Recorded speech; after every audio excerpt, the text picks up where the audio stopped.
To quote Dante from Clerks, I'm not supposed to be here today, but I am. And the good news is that I get to do the show with Roxy. There's a Doomsday Thor teaser. It came out. We're going to talk about it. We've heard about it. What do we think about it? Stranger Things finale is getting cinema people, their butts in the seats. There's a trailer for it, the new finale. The last episode didn't go over too well with fans, but what does that mean? Ryan Coogler has some things to say. There's some new anticipated TV series. Roxy has some TV picks. And that's about it. So let's get to it. It's myself and Roxy Stryer here on the show. Here we go.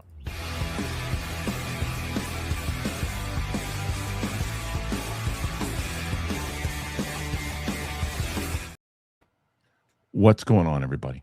Welcome back to the show here today.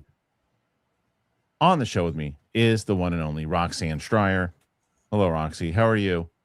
Confused. As am I. Roxy, so this stinks is what it does. So the whole entire time, come on, you freaking chair.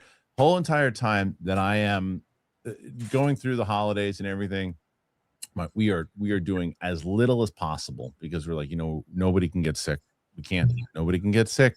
We got to make sure that nobody gets sick so we can get on our vacation, do our vacation. Let's make sure I have everything settled. Everything's good. Everybody's healthy. All is well. We get everybody ready to go to the airport. And out of nowhere, yesterday, right before we leave today, my little one starts getting stuffy, starts having a cough. And we're like, great. So we have to postpone the trip. Now, whether it's going to be postponed until tomorrow or the next day, TBD. But we've got to see what's happening right now. And it sucks. Sorry, that does suck. Yeah. Did you think about letting me know? Not to wake up early to prep the show today, or did you not think about letting me know? I didn't at all because when I got to the first of all, I didn't know who was going to co-host with you because I reached out to Steph. Roka said he couldn't do it. I was just gonna have you do it with Roka and you co-hosting, so you would do your thing and everything that you were going to do wouldn't have changed. Then Roka told me he couldn't do it because of hot mic, and then I woke up to Steph. So my priority was trying to figure out if my little one was going to be well enough to get on the plane. And then when I got into the studio to prep at all, the first thing I did, my computer wouldn't start. I couldn't get my monitor working. Then I couldn't. Then my OBS system wasn't working. So, and then I had to jump on and edit something real quick. So by the time I even got to anything at all, he had emailed you about a separate project for the other thing we work on. And then I sent you the link. So if you want to host the show because you prep for it, I don't. I really don't. I don't want to gotten up at 5, but we didn't have the links anyway. But I did watch. Here, whatever. Check it out. Watch this. Go for it, Kristian. I'm so ready for you to be here. I just didn't know. You know you're frustrated right now, which makes perfect sense. Shit is going down, but I also have shit going down. So a text message would have been nice. Hey, I'll be there with you for the show. I was like, what ad spots do we have? I don't know where they're going. Why haven't I gotten a link yet? Like, seriously. Because you prepped, you should host the show. 100%. You have your link. You go away with that shit. That's not the point. You're just be a normal person right now and be like, my bad, should have shot you a text. I literally, all right. Just be normal. And then talk to me about how annoying it is that you can't be here, because that is annoying. Okay. No, this is good. I'm glad we're doing it like this instead, Kristian. Okay, this is cool. super good. All right, yes, I had written to you. Okay, listen. So we're gonna go on a break. We're gonna tell you about Ridge Wallet. Be right back. Ridge Wallet. Here we go. Where is it? Is it still in here? I think so. Oh, did Roka not even run the Ridge Wallet ad yesterday? Great. Oh, this is good. This is good. So Ridge Wallet isn't even in there, or is it? All right, it's that time. All right, it's that time. I always tell you, look, Ridge Wallet. It is the most convenient wallet you're ever going to have in your life. I can't stand the big bulky wallets. I had one. People make fun of you for it, especially when you're going through the airport and stuff. The amount of jokes, we get it. Yeah. Big brick wallet. It's dated, and it is. That's why I love Ridge. There's so much greatness when it comes to Ridge. And if you look at the Ridge 2.0, it is the most refined version of the Ridge wallet. Ridge has been perfecting the wallet for over 12 years. It's made with premium materials like aluminum, titanium, carbon fiber. Look at this. It's so solid, and it just holds together everything here. And I love the Ridge. I got a Giants one. This is the one that I just received. Really excited to put this one to use as well. And I gave a ton of these away for Christmas, and boy, it was a hit. Ridge wallet. There's over 100,000 5-star reviews is proof that Ridge is a gift that people love to receive. It's not just about wallets. They also have everyday carry essentials, key cases, suitcases, and the game-changing power banks, all built with the same sleek, durable design. You're going to find the perfect gift for every wish list. And I'm telling you, I gave a bunch of Ridge away, and people are raving about it. They love it. Losing your wallet, it is the worst. But with the Ridge Tracker card, you'll always know exactly where it is before panic mode kicks in. Perfect peace of mind for your holiday travel and gifting. For a limited time, Ridge is having their huge holiday sale. You head on over to Ridge, RIDGE.com. You get up to 47% off your order. This is by far the biggest discount that they have given all year. That's ridge.com for up to 47% off your order during the biggest sale of the year. So when you purchase, they're going to say, hey, where'd you hear about us? You have to tell them that we sent you. Please support our show and tell them that we sent you. Ridge. Love Ridge. Thank you so much, Ridge, for being a part of the show. Love having you guys. I can't even tell you how many people I gave this to during the holiday. So make sure you get it. Go into the description. Please go and check it out. All right, Rox, let's get to the first trailer. And the good news is the chat says that Roka did it yesterday. You know, he did. I know. That's why I found it. I found it on the bottom. Shouldn't be too. I don't know.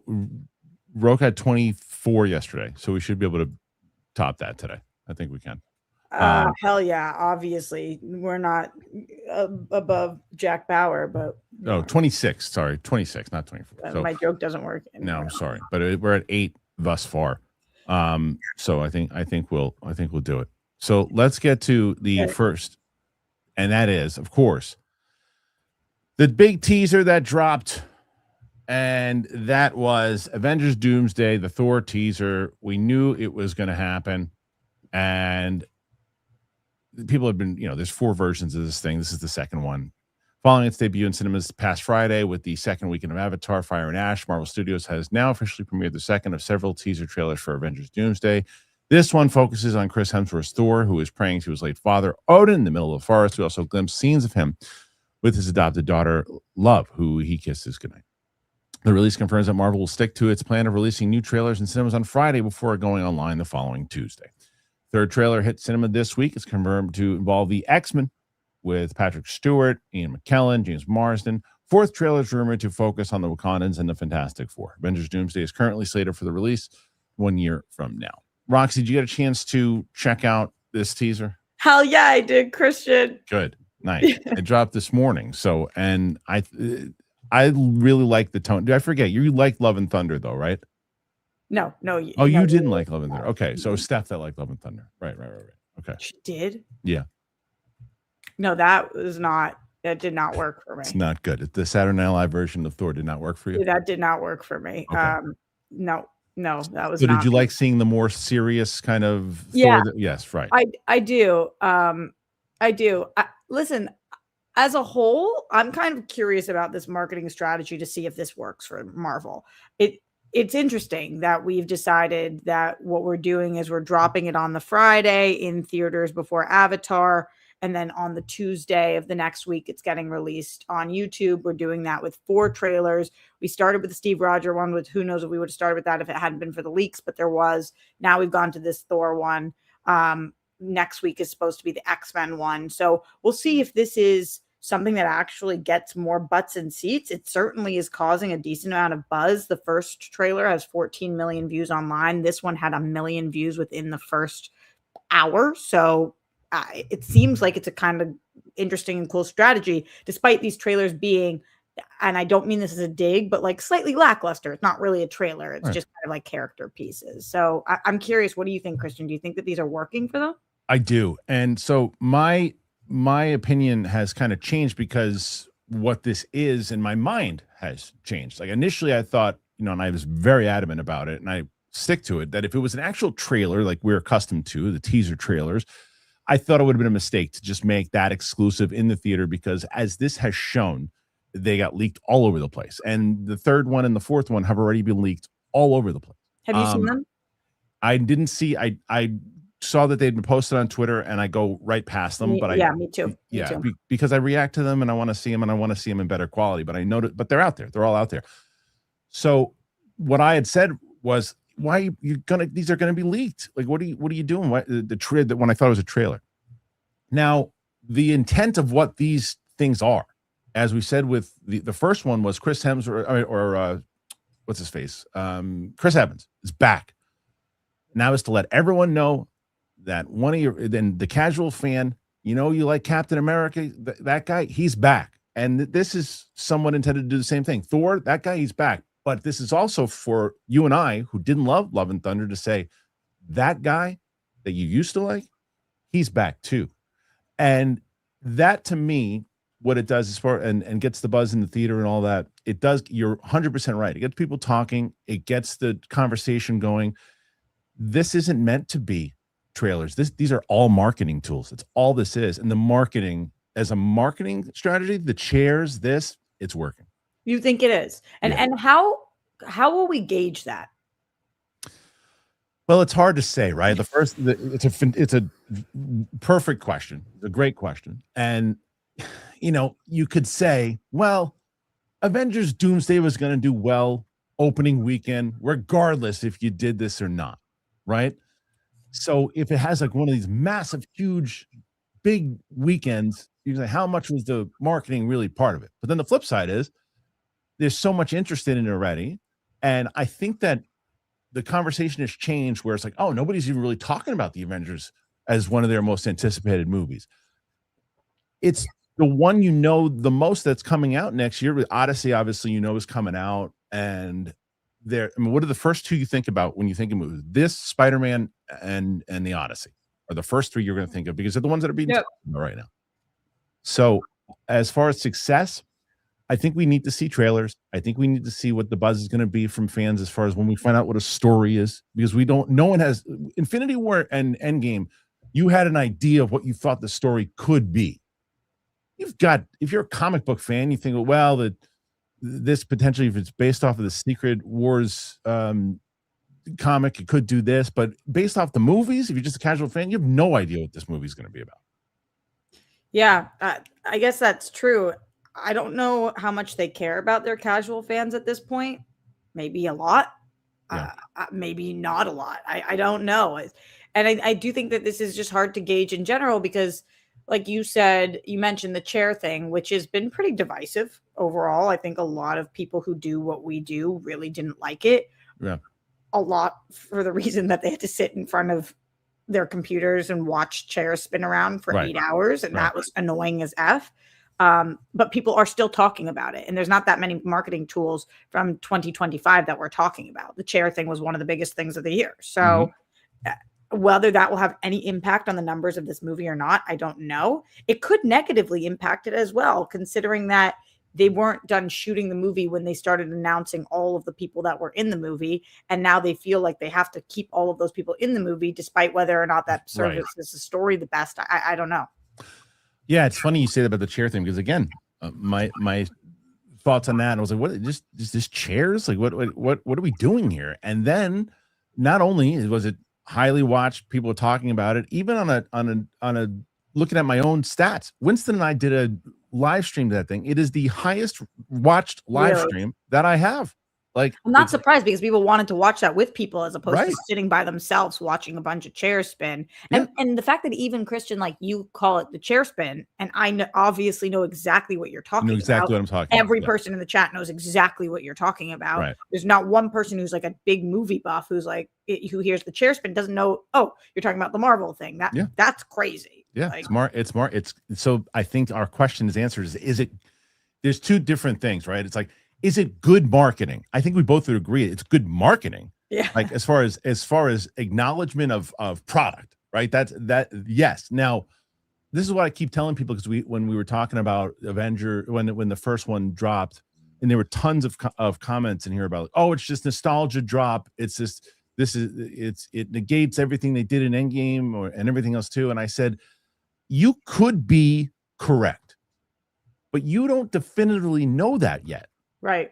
You could be correct. Like that's what people. Oh, let us. You have to let people have their opinions. If they say it's nostalgia bait, then it's nostalgia bait. It's not. That's not true yet. You could say, I feel like this could be nostalgia bait that they're always bringing. It feels like it could be desperate.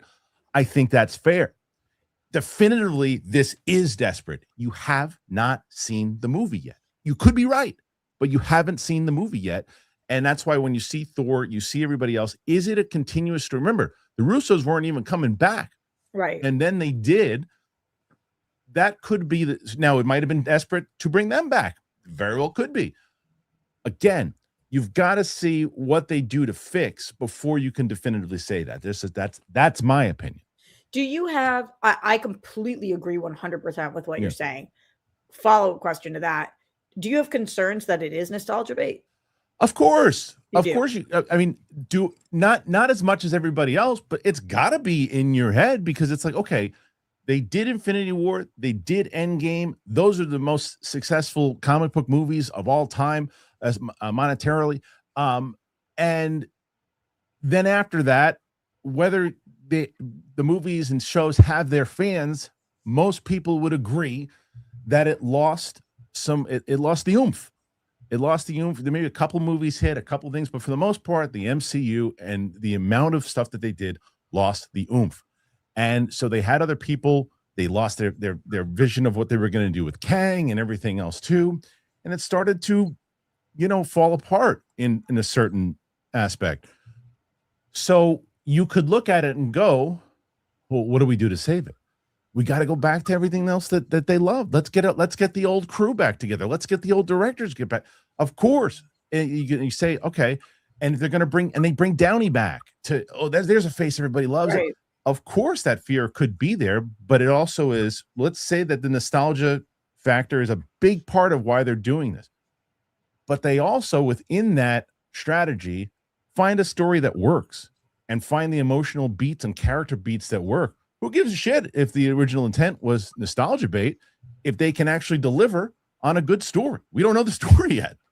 What is your over-under on them delivering? Like, do you think that just as a yes or no, I know it's so difficult, but is this going to be good? Oh, man. We haven't seen that much. We know the names from the chairs. We now have seen the Chris Evans thing, and now this Thor will return, sad Thor. Yeah, I mean, look, you would have to, when it comes to Marvel movies, not Netflix movies, not other things, when it comes to Marvel movies, have the Russos missed? I don't think they have. I think you could put their movies in the top 5. They're certainly in my top 5. Winter Soldier. They're 4 movies rather. Winter Soldier, Civil War, Infinity War, and Endgame could potentially be in most people's top 5 MCU movies. Out of all of the MCU movies that have been done, they have directed 5 of quite possibly the best. So I think they deserve the benefit of the doubt when it comes to MCU. Mm-hmm. Now, I could watch that first trailer, Rox, and go, this movie looks like they have no clue what they are doing. Like, I don't know what that, if I come out of the trailer, the story trailer going, what is that movie? I don't know what that is. And that doesn't explain anything. I don't know.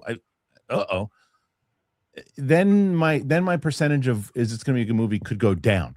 But right now, I got to give it a high percentage because I think that I trust them. I trust them, and I trust them as fans of this stuff that they know what works. If it boils down to a yes or no, is this movie going to be good? You would say. I'm going to say yes. Yes. I'm going to say yes. I do too. Yeah, I do too. I understand, and like obviously completely different show, but every week they do a Pod for Real Rejects and Coy and Greg are very down on this right now. Really? Yeah, they're really down on this. Wow. They do not think that it is a good idea. The Robert Downey Jr. thing they've not gotten over. So I think that they think that the answer is no. So it's interesting because I trust, as you obviously have known Coy as long as I have, and he's a big comic book guy. Yeah. It's interesting that he's so down on this right now because I'm like, am I missing something? But based on the movie side of things, not the comic book side of things, the creative team working around this and the people that are involved, I just kind of feel like it would be strange for this to be such a miss. I know. And it's like, look, when it comes, and I haven't spoken to Coy, so I don't know if this is the answer or not. But like when Coy is so definitive in being, worried about things, chances are, and this is me speculating. Chances are he's heard things. That's possible too. That's what I would assume. I assume that he would have heard things to be so definitive because he's got a lot of birds in the circle, right? He's like, as I'm watching Game of Thrones with Sam right now, so like he's like Littlefinger. He's got things. He's got ears everywhere. So it's certainly I would, although I'd probably give that title more to Snyder, I think. What title? Littlefinger. Littlefinger? You watch Game of Thrones, of course. Yeah, of course. So that is the meanest thing you've ever said. No, I know. I just want. I remember when of course, I know that you watch Game of Thrones. That is. I know. I know you watch Game of Thrones, but I don't assume anything anymore from people because there's people that have said, "Oh, I never saw." I just found out I was watching with Ming. What the hell we were watching? We were watching True Romance. He had never seen True Romance, and we were watching True Romance, and I was like, yeah, it's like, I don't know how Top Gun 2 came out, but it came up, and I'm like, you've seen that. He's like, no, I never saw this. He never saw Top Gun 2. He's going to watch it, right? Yeah, of course. Yeah, of course. 100%. And I think that when there's the anniversary of the first one, they're releasing next year. You got to do it like that. It's all a strategy. So. I think that's what we're going to do. So, yours are crushing right now. Game of Thrones is doing pretty good. I will talk to someone, put a super chat in about it, and I just get I'm never going to figure out the algorithm. I really am never going to figure out. You're more than a lot of people, Kristian. No, I know for this one. But we'll discuss. But I loved your questions as far as this goes because I think that people have the right to be skeptical because of exactly what you asked. Is this nostalgia? And I think that most people are going to feel like, okay, they're getting desperate. They're using all these old characters and they're bringing in the X-Men and everything else too because they just want to play off nostalgia, which is a fair assessment. But I'm just so adamant in saying you can't be definitive with that. You just can't be because, as you said, Greg and Coy, they're skeptical and they're down on it. But I don't think they just. But they're not like this is going to be bad. Right. They're worried. Right. Worry is more than acceptable. Of course. Right. It's just this is bad. This is nostalgia bait. You can't say that. You can say, I am so worried that this is desperate. I am so concerned that Downey thing is not going to work because it feels like nostalgia bait. It feels like this. That's what you can say that makes me go, I can't argue with that. Yeah. I can't. Speaking on the actual thing that we saw, because I know we've spent a lot of time talking about the strategy of all of this and the future of the actual movie. This actual clip, did this do it for you or no? The Thor one? Yeah. Yes, but it did it for me because I needed to see that Thor again. And the Thor that has a purpose, the Thor that are we going to see some jokes from him within this? Of course, the Russos throw jokes in their movies, and you can't have a full on serious Marvel movie. They're never going to do it, right? They're just never going to do it, and they shouldn't all the way through. But they should have their jokes in a way. Like that man over there is playing Galactica, things like that. That works. And I know that's not Russo, but I'm just saying. In general, I think that he was such a goofy, ridiculous character by the time Taika got a hold of him in Love and Thunder that they didn't even know who the character was anymore. It was such a ridiculous version of that character that they needed to show, oh, well, yeah, we're still paying attention to, we're not retconning that story. He's got the kid, but that kid is actually his entire reasoning. I don't know if he's going to make it out alive, to be honest with you. I don't think he's going to make it. Of Doomsday? You say you mean he's in one of the movies. In one of the movies, he's going to crap out, I think. Okay. Yeah, this kind of did it for me too. I like this version of Thor. There was most of the comments in the YouTube video for the actual Marvel release were about Thor's hair, being like, "Yes, we know this is the Thor we like because of his haircut. We love Thor." And I didn't even notice it. What was his hair? Was it long? Shorter. Oh, it's shorter. Apparently there's a direct correlation between the length of his hair and how serious he is. Okay, the longer the hair, the less serious he is. The shorter the hair, the more serious he is. He had like really long hair in the first movie, and he was like super serious. This was the comments in the YouTube video that I was looking at because I wanted to know when prepping for the show today, which is a good thing to do as a co-host as well. You're very prepped, and you're asking great questions. I wanted to know what the people were saying about this version of Thor because it is so different than the most recent version of Thor that we've seen. Sure. And it seems like the vast majority feel like you and I do, Kristian, where we're excited for this tone of Thor as opposed to going more into goofy Thor, which is funny at times. What do they call him when he grew a belly? Thor. That Thor worked. Yeah, sure. But even that Thor, which I was hoping people were going to throw that back at me. Let's say, wow, he was goofy in Infinity War. No, there were jokes and stuff that he was playing, right? But why did he put himself in that position at that? Because he was devastated that Thanos still won. Right. He had done everything that he could. He went through hell and beyond to get the axe, to do all that stuff, and he still lost. And he was devastated he cut off Thanos' head, and he devastated him. So he was, and even when in that scene where Hulk, it's one of my favorite scenes when they first see him and Hulk has him, and he's just so distraught and grieving, where he puts his hand on Hulk, and Hulk's like, "You got to get your hand off me, buddy."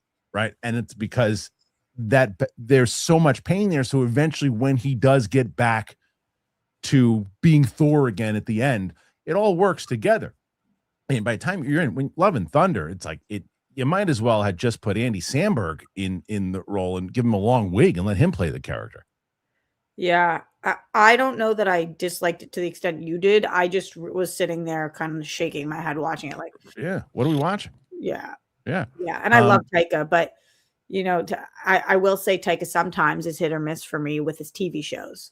Okay. And so I wasn't shocked by this because while Taika's movies hadn't missed for me yet, his TV shows sometimes they do that thing where every character is funny and you're like, no, that's not how comedy works. Like you got to have some straight men that aren't the joke makers. 100%.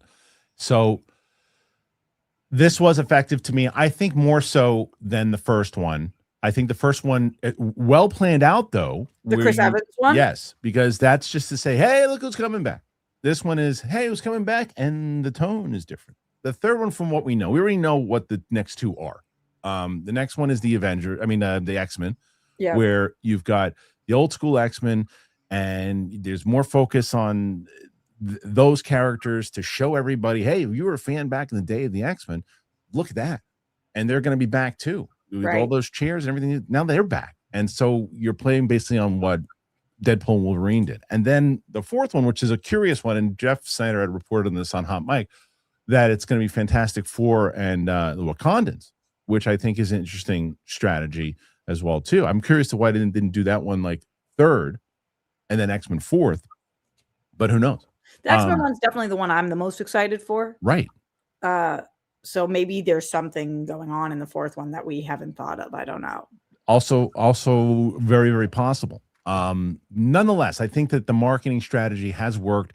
They've made me a believer in the marketing strategy, more so than I was beforehand. And I don't think it really matters at all. And I was, again, you go back and you look at my statements. I'm like, this is so stupid that they're putting this out in the theater first.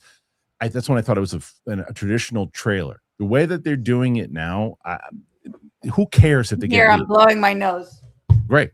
Who cares if they get leaked? The perfect transition to then say this.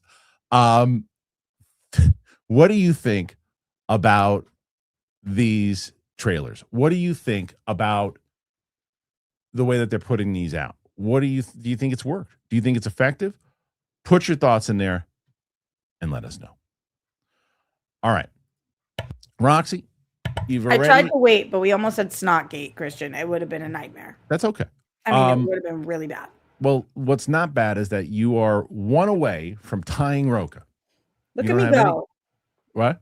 Look at me go. I know. You don't really have much competition this week, minus Winston and Chris on Friday, because tomorrow I'm just running a best movies of 2025, which is about an hour show that I shot and then anticipated on Thursday. And then Friday will be Winston and Chris. I have been in second place every week this month. I can't believe that you lost last week, but do you know how you lost? I'm sure you've heard. I believe I lost the week before.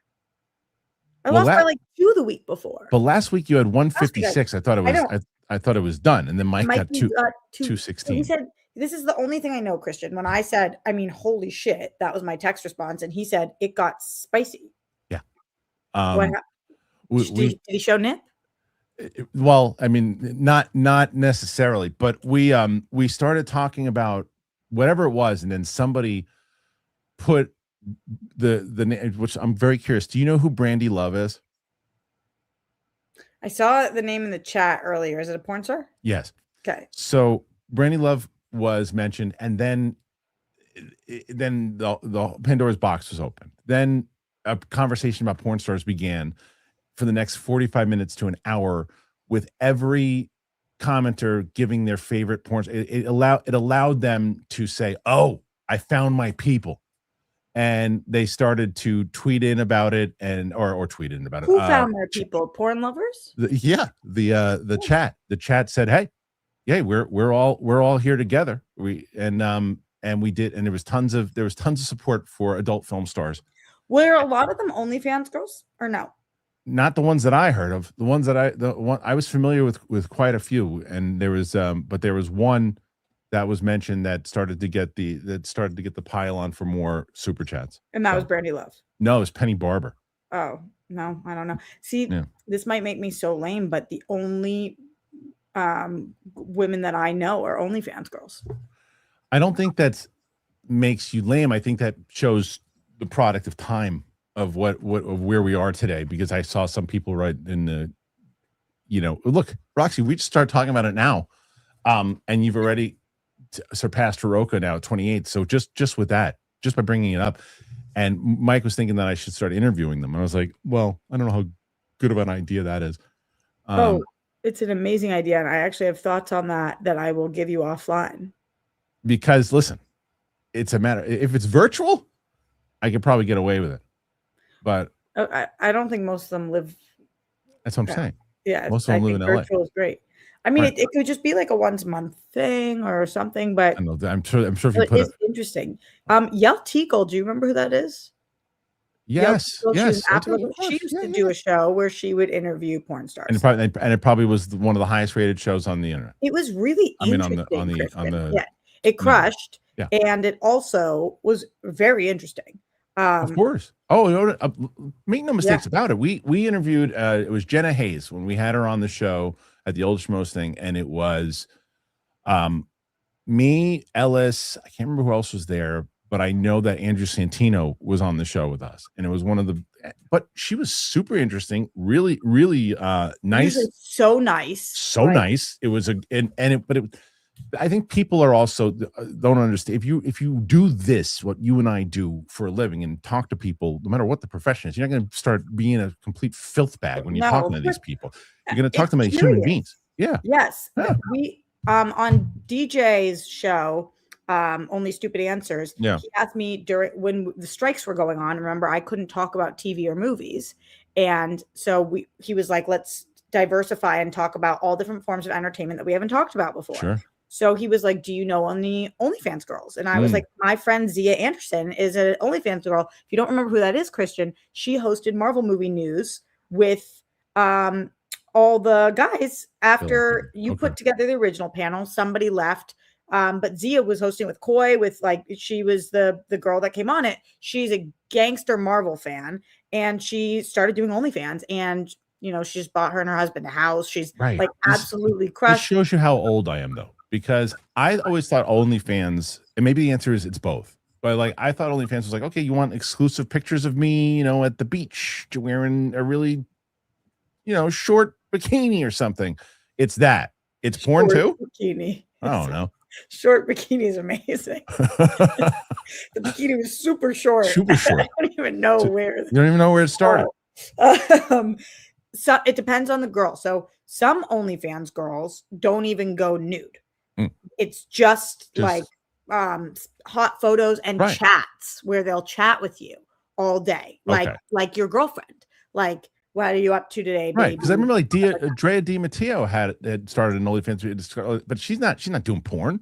But then some people do fully nude photos, and then some people do porn.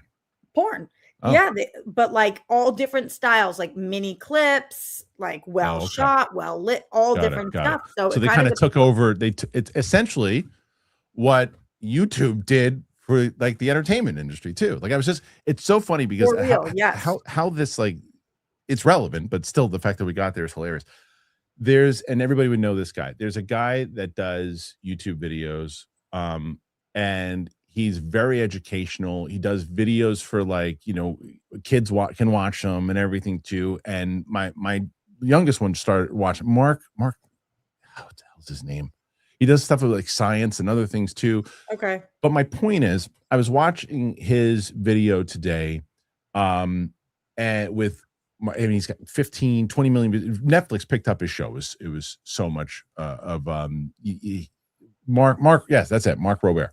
And so I was watching his earlier videos that she was watching, and I'm watching him put together these things. And I'm like, this is what YouTube and everything else is really about this day. Like, this was a guy who was very smart, who wanted to put together his own show and not worry about networks and everything else too. So he does the show and he writes the show the way he wants to do it. And he does, and he records it the way that he wants to do it. And he does this. And then this is what this does. And it's honestly the whole basis of why I'm doing the pilot that I'm doing, right? Yeah. It's like, because like you can take the control out of people's hands, give it back to them later, but you can take the control first. And that's whatever it might be. Like, even when you're talking about like OnlyFans, that if you look at what that adult industry was like in the 70s and 80s, and the amount of people that, not that it's such a glamorized business now, but you can put the control and power in your own hands now, as opposed to just being, manipulated or taken advantage of. You can really make it your own business now. That's the opportunities that are out there. 100%. Right? 100%. I think that's why it's cool to interview people like this, because it's also a misconception that it's easy, because like it's very difficult to stand out now. Like it was on YouTube, it's very difficult to stand out in a lot of these spaces because anybody can do it. Whereas opposed to like, if you used to want to be a porn star, you had to like work hard to find ways to be a porn star. Now you literally.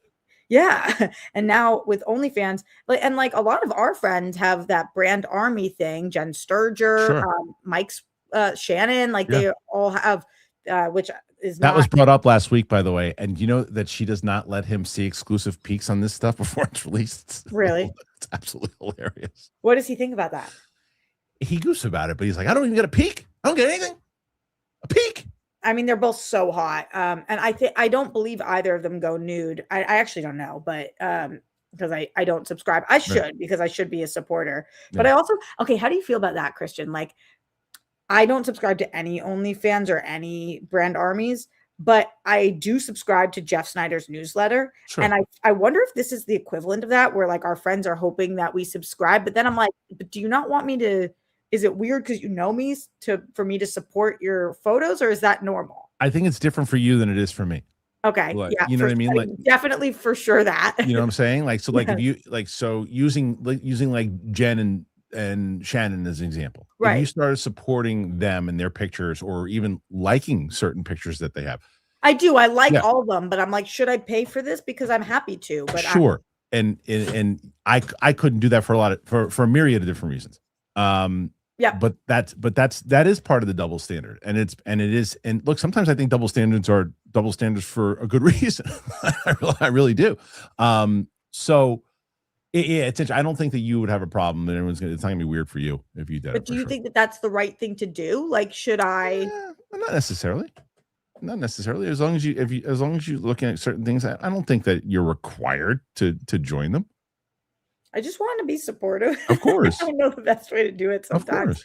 But yeah, I think it'd be awesome if you did a show, because it is really interesting and some people don't know where to start. And there is this big trend now on social media where like failed OnlyFans girls come out and talk about how it kind of ruined their life, because not only did they do all of this, but they didn't make any money. That makes sense. Right. So it's out there in the internet, and yet they haven't made any money. That's a great call. It's very different than making failed YouTube videos. Right. Totally. Right. It's an aspect you don't even think of. It's true. Right. And like a lot of them are really young and they're like, I wish I knew how to do this. I just tried, but there was no marketing behind it. And now it's all out there. And they would like list their bank account. It's like $17. like fuck. Crazy. That sucks. I want to maneuver the conversation for a second. Yeah. And we can be and I would talk about it to her. And I actually sent her a text about this too. We'll talk about it as if she was here in the room with us too. So we'll be respectful to it too.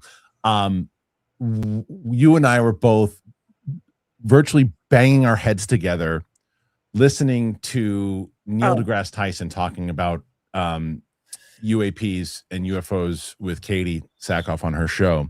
Yeah, I will say that the majority of that conversation is wonderful. It's wonderful. It was really great. I mean, I've told you, I've become like, I feel like I have a parasocial relationship with her. I feel like she is my friend, and she doesn't know that, but I am hilarious. With her. It's hilarious. And if you told her that when you see her in person, she'd probably give you a big hug. So I thought the conversation was really great. I love the multiverse stuff. I really do love his take on most things science, his stuff on like death, dying, after, like all of it. It's just so crazy that a man that intelligent is so uneducated in his thoughts of the way that the UAP stuff works, and listening to the two of them talk about it. I'm like, no, you gotta have, this is kind of my point when it comes to worldwide news about the topic. You should absolutely have someone like a Neil deGrasse Tyson who has that point of view and thought process on your show. And I'm talking about like world, national news. You should also have someone like Katie Sackhoff, who doesn't really have an idea. For the most part, she's skeptical and doesn't really know much about the topic. The third, you got to have somebody like a Jesse Michaels or, whoever it might be, sitting there, and the three of them having a conversation, not just on Katie's show, because it's Katie's show. She's not going to bring in an expert. That's not what I mean. But I'm talking about those representing those type of people when you're talking about the topic, on any topic, not just the UAP UFO topic. Any topic should have those 3 points of view. The I don't believe it.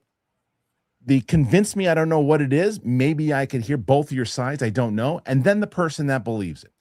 To me, that's the most interesting conversation that can be had than when you have 3 people who love it. Yes, it's the best. 3 people who hate it. It sucks. Or 3 people who I don't know what the hell's going on. it's the balance. That to me is balanced news. Is that what I just pitched there? Am I wrong? No, I think you're completely correct. As long as those people, like the middle person doesn't need to be informed. That's their position, is they're not that Right. informed. But the other two need to be informed. And what was so weird about the Neil deGrasse Tyson thing is that he is an informed person who was saying things that I, like every other part of the conversation, I'm like, yup. When we got to UAPs and aliens, I was just like, it's like he had blinders on and he just doesn't want to. Him talking about there being zero evidence was like the most frustrating part of it, because there's so much evidence he's not even aware of. That's not true. So what you're saying is spreading that there's zero evidence, because you're claiming the only evidence is eyewitness accounts, which he claims don't count as evidence, but that's not the only evidence. Right. So you just made that part up, and like either you really don't know, or you know, and there's mental blockers. Basically, he has said until the government whips out an alien, I know there's no possible evidence. And it's like, and his thoughts on the phone thing pissed me off too, because it's like, then you're not educated on why these photos are not clear.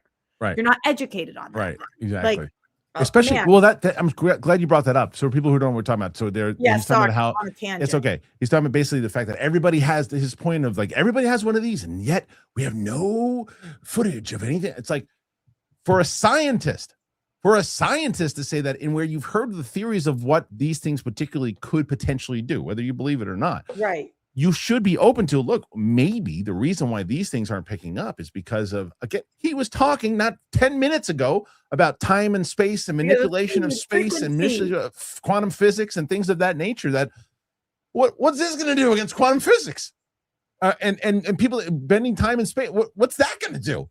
I can barely get my 8-year-old running down the block in enough time. It's like, what? So.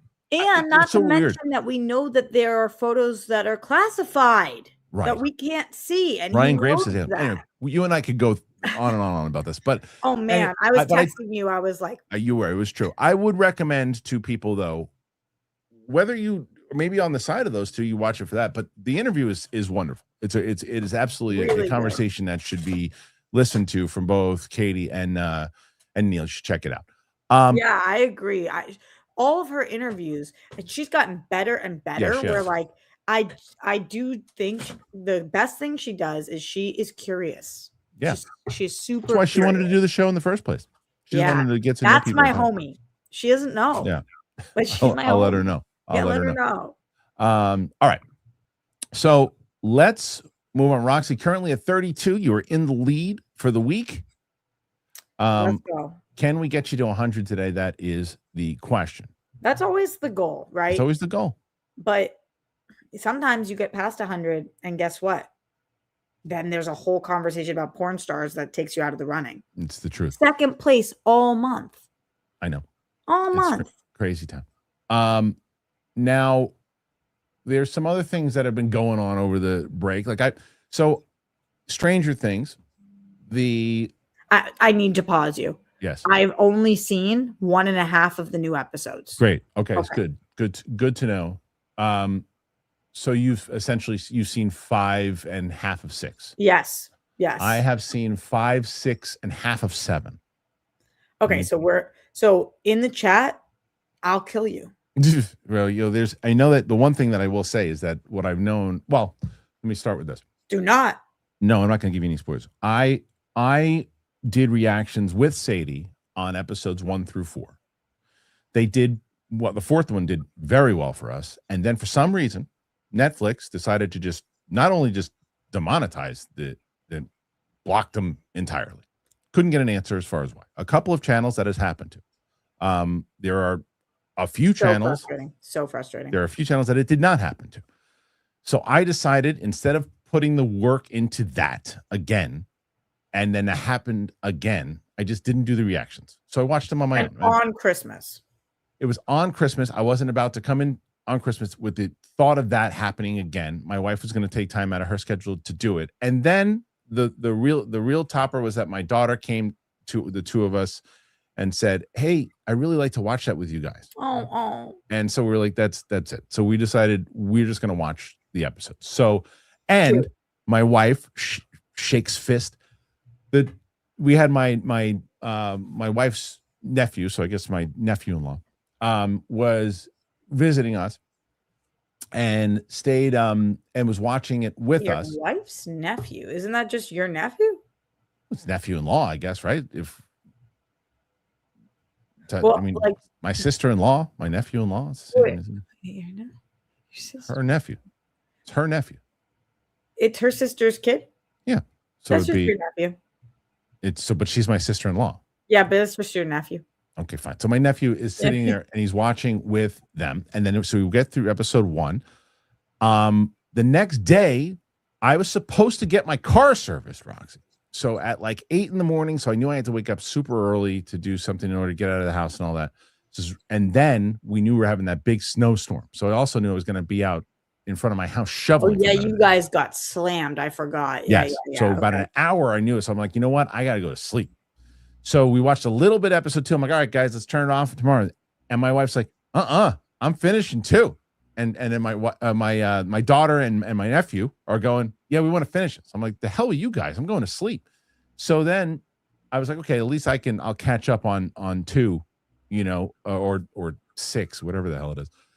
And then they can wait for me on 7. So the bastards didn't. They watched 7 without me. So I watched all of 6, and then I was starting to get through 7 and have to wind up going to sleep. And what I will tell you is that 7, the backlash on 7. Really? Okay, Oh, so I'm man. not at 7. I don't know about this. The backlash on 7, and also being one of the lowest rated Stranger Things episodes of all time, right? Really? I do know the moment that is really causing a stir, because it was told to me at dinner time, even though I missed it, and there people were talking about it. I was like, it's okay. And then I saw the moment. I did the moment itself. I still haven't gotten up to in the show, but I saw the moment. It is so out of left field when the moment happens. It's and again, I can't talk to you about it. I haven't seen it, but let me ask you this. Yeah. There's only one thing that I feel like is something that I might have seen or whatever. Yeah. Is it a gay thing? Yes. Okay. But it's not the fact that, sorry to phrase it like that, I know people. what you're I think saying. everybody knows I'm a big ally of the Of course. LGBTQIA community, but that's the only way to phrase the scene. It's got nothing to do with the subject matter itself. It's the fact of when it happens, how it happens. And what I've seen is collectively has nothing to do. Yes, are there morons who are just hating it to hate it because, oh my God, people can't talk about being 100%. But I've also seen many gay people going, what? Why is that happening right there? That makes no sense. And to who and what? It's like I can't be more specific. Anyway, it I don't know. I'm but what I will curious. I have no idea. Like, to me, obviously, we've been gearing up towards Will coming out. Yeah. That's what we've been doing. So right. I don't know anything else it could be about, unless it's about what's Maya Hawke's character? Oh man. Yeah. Well, Yes. I just forget names. They'll say it anyway. So I will tell you that the one thing that I will say though is I seem to be, because my wife was like, because my wife loved episodes 1 through 4, loved. And then after she's like, I'll tell you, the writing kind of went off the deep end on this show. Robin is her name. Thank you. Is the Robin? Thank you. But my wife was like, and then my daughter was saying the same thing. The writing wasn't very good, and I didn't mind the writing in the last couple of them. I didn't really mind it. I don't know because I'm not caught up, but KFC Kevin Clancy from Barstool put out an entire piece today about why he thinks that these episodes are bad on purpose, gearing up towards the finale. The finale? Oh. Yeah, and I've actually seen a couple of tweets. I've managed to avoid spoilers because I have had a very busy last couple of weeks and not been online too much, but I have seen people say that these are not good episodes. And people saying that's because they're all set up for the finale, set up. So I think we have to wait to judge the season until the end of the show. It's essentially what I said before about exact same thing. But that is a bummer, and I do think that this show has majorly suffered from the distance between seasons. I agree. There's no way you can claim otherwise, because as a TV junkie nerd myself, there's some things that happen that I'm like, wait a second, what was that storyline again? I know. Like, and not even just that, really trying to make us believe that this is within a 4-year time period is tough. Because if kiddos, because they don't look like. No, if you look, I mean, Millie Bobby Brown was like 11 years old or something when she started the show, and she's like, what, 21, 22 now or something too? I Like, know. you put side by side, it's like you can Steve 90210 me for so long before I go, wait a minute, that guy's 40. I know. And like, you're making choices like a kid, but you look like an adult. So that's true. So so I agree that the time did hurt, but nonetheless, the finale is going to do very well, and it's also going to do pretty well in the theater, because right now people are packing out to see the finale of Stranger Things in the cinema. So the series finale of Netflix Stranger Things is set to be a major event in cinema. An Instagram post from co-creator Ross Duffer has revealed that approximately 1.1 million people have reportedly RSVP'd to watch the final episode in cinemas on New Year's Eve. The feature-length episode will be released on Netflix at the same time as cinema screenings begin. Duffer also says that 3,500 showtimes across more than 620 theaters are completely sold out.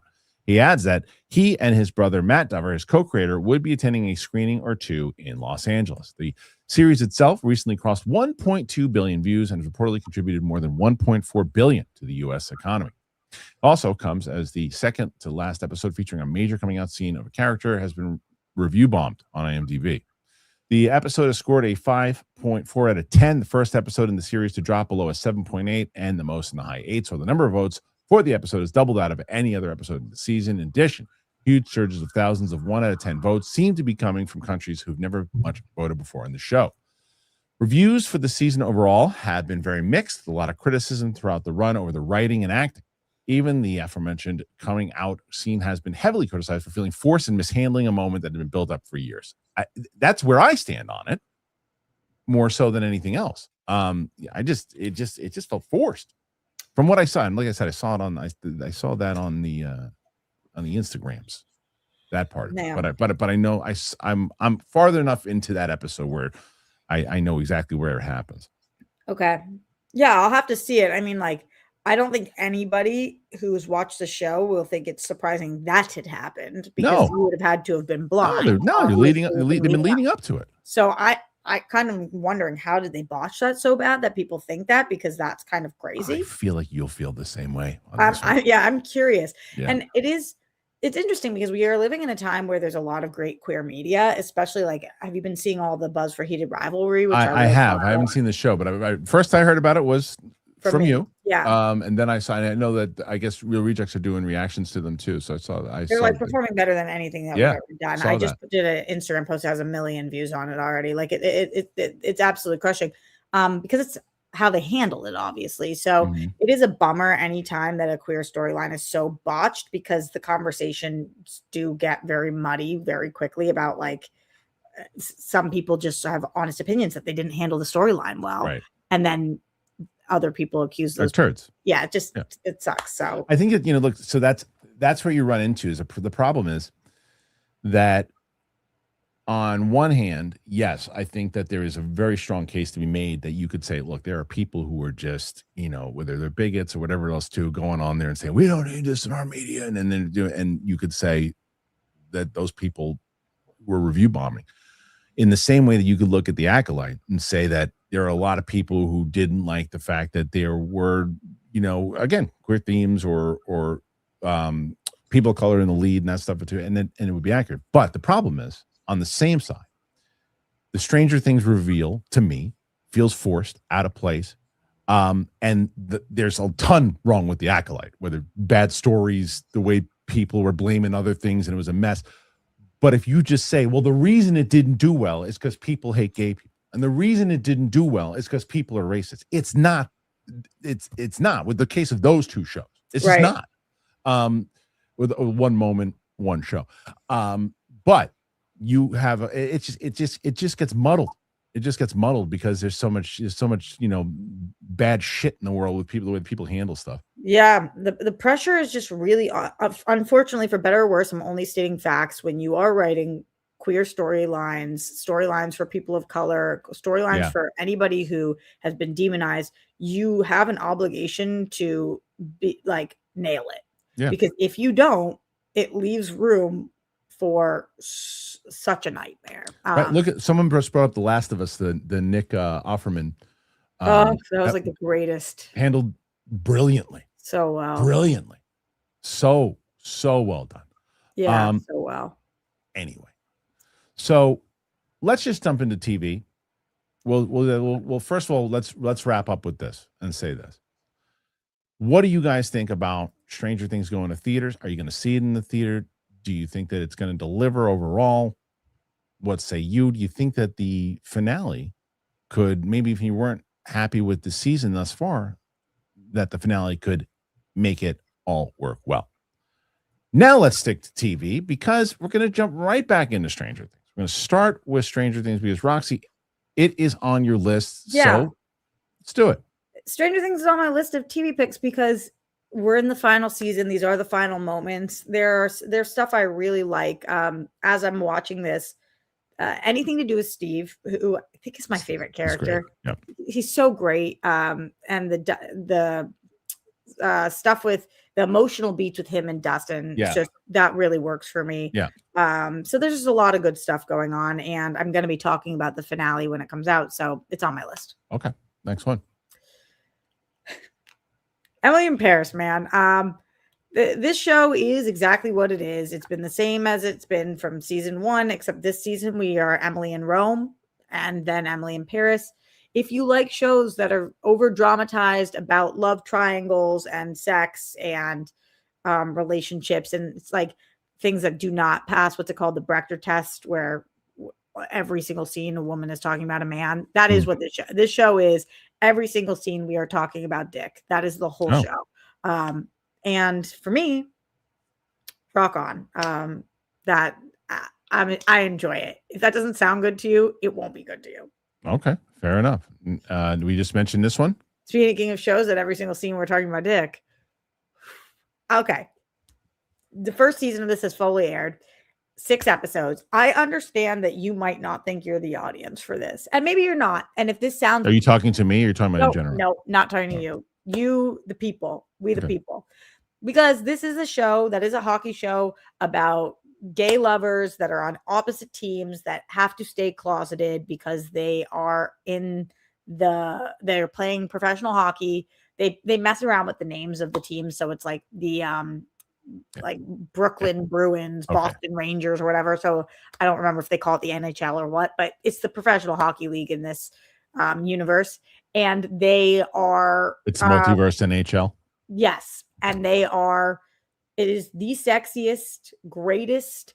If like you are looking for a amazing romance, this is like such an incredible romance. On top of that, here's what I will give you, considering we were talking all about porn stars earlier. This is obviously not that, but I never thought that I would think that this was sexy. I watch this and I'm sweating. I am sweating from head to toe. I'm like texting my man, like, you got to get over here. This show is so hot. Like this show is like what Outlander did for women. This show is so hot. So like, if you're looking for something that is a little bit smutty, this is so it. If you're looking for a sports show, this is not it. We barely see the hockey. There's like no hockey. So don't go into this looking for a hockey show. It's amazing. I have been raving about the show. Episode 5 made me cry. Okay. Like, it's just a beautiful love story. So fun to watch. Hell yeah. A lot of Emmys for this thing next year, you think?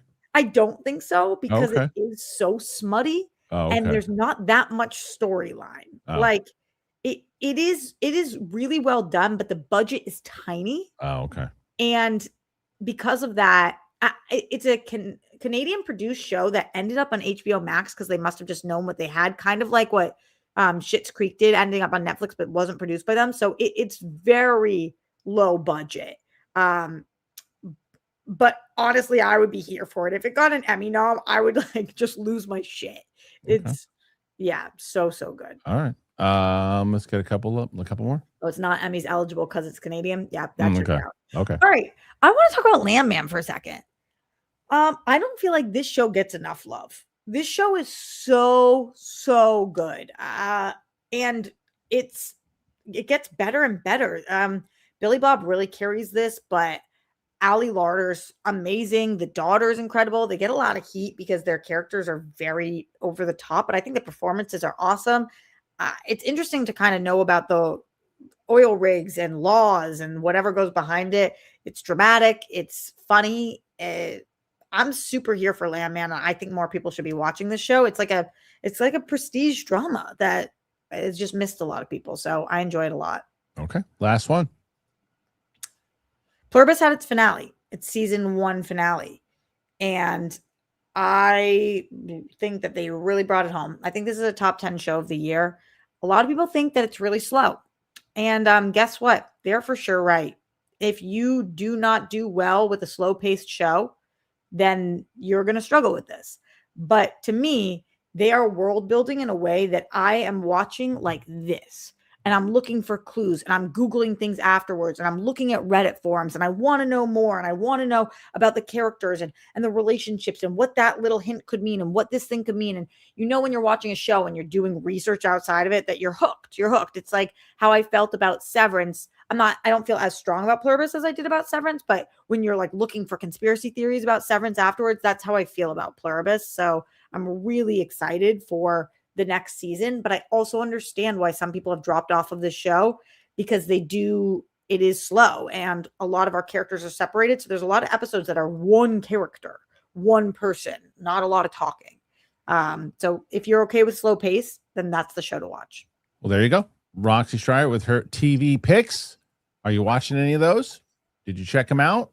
Are there any that she should be checking out? Put your thoughts in there. Let us know. All right, Rox. So now we have to get to 100 because you're in the lead right now and you got 40. So we're going to see if we can do it. Now, Mike Kalinowski couldn't be here today. He tried to get on the Friday what show. Happened? I didn't know. He texted me and said he couldn't do it because of work, and he asked if he could do Wednesday or Thursday. And I said, well, I'm not doing a show on Wednesday, Thursday. And he said, well, can I do Friday? I said, well, I got Chris and Winston, so Mike's off this week. So he doesn't, and that's last week's champion. So we'll have a new champ. A lot. Yeah, by a lot. We'll have a new champ. Lot. That was crazy. It was crazy. Like the fact I was like, I have this in the bag. Here's the other thing, though, that I keep kind of taking away from him that I shouldn't. We were signing off at 65. Like we're signing off. Like the end of the show was happening at 65. It was like, we're done. All right, Mike at 65. Roxy and Roka are clearly going to be. And then right as we were about to sign off, someone put another one in, and then another one, and then another one. And then they kept piling up. And next thing you know, it was a 2.5 hour show when we thought we were going to be there for an hour and a half. That's the thing. So that's the problem is that we did the same thing. If you remember with Roka, we were not signing off, but we extended by a half an hour because they came in and then we lost anyway. It's nuts. You never know who's going to win. You never know. So we'll see if Roxy can do it. Maybe Roxy, maybe it's one of those things today. Maybe they'll get you that much needed win here today. Let's start off, Mike. Kristian, the thumbnail looks like Thor dropped a wet fart in front of you with your expression while Roxy's trying hard not to inhale air. I want to see the thumb. You got to see the thumb. Luke, send me the thumb. Poor Luke. He's hold on a second. Where is? Let me see if he sent me that thumbnail. He didn't send me that one yet. Luke, you got to send me today's thumbnail with Roxy, please.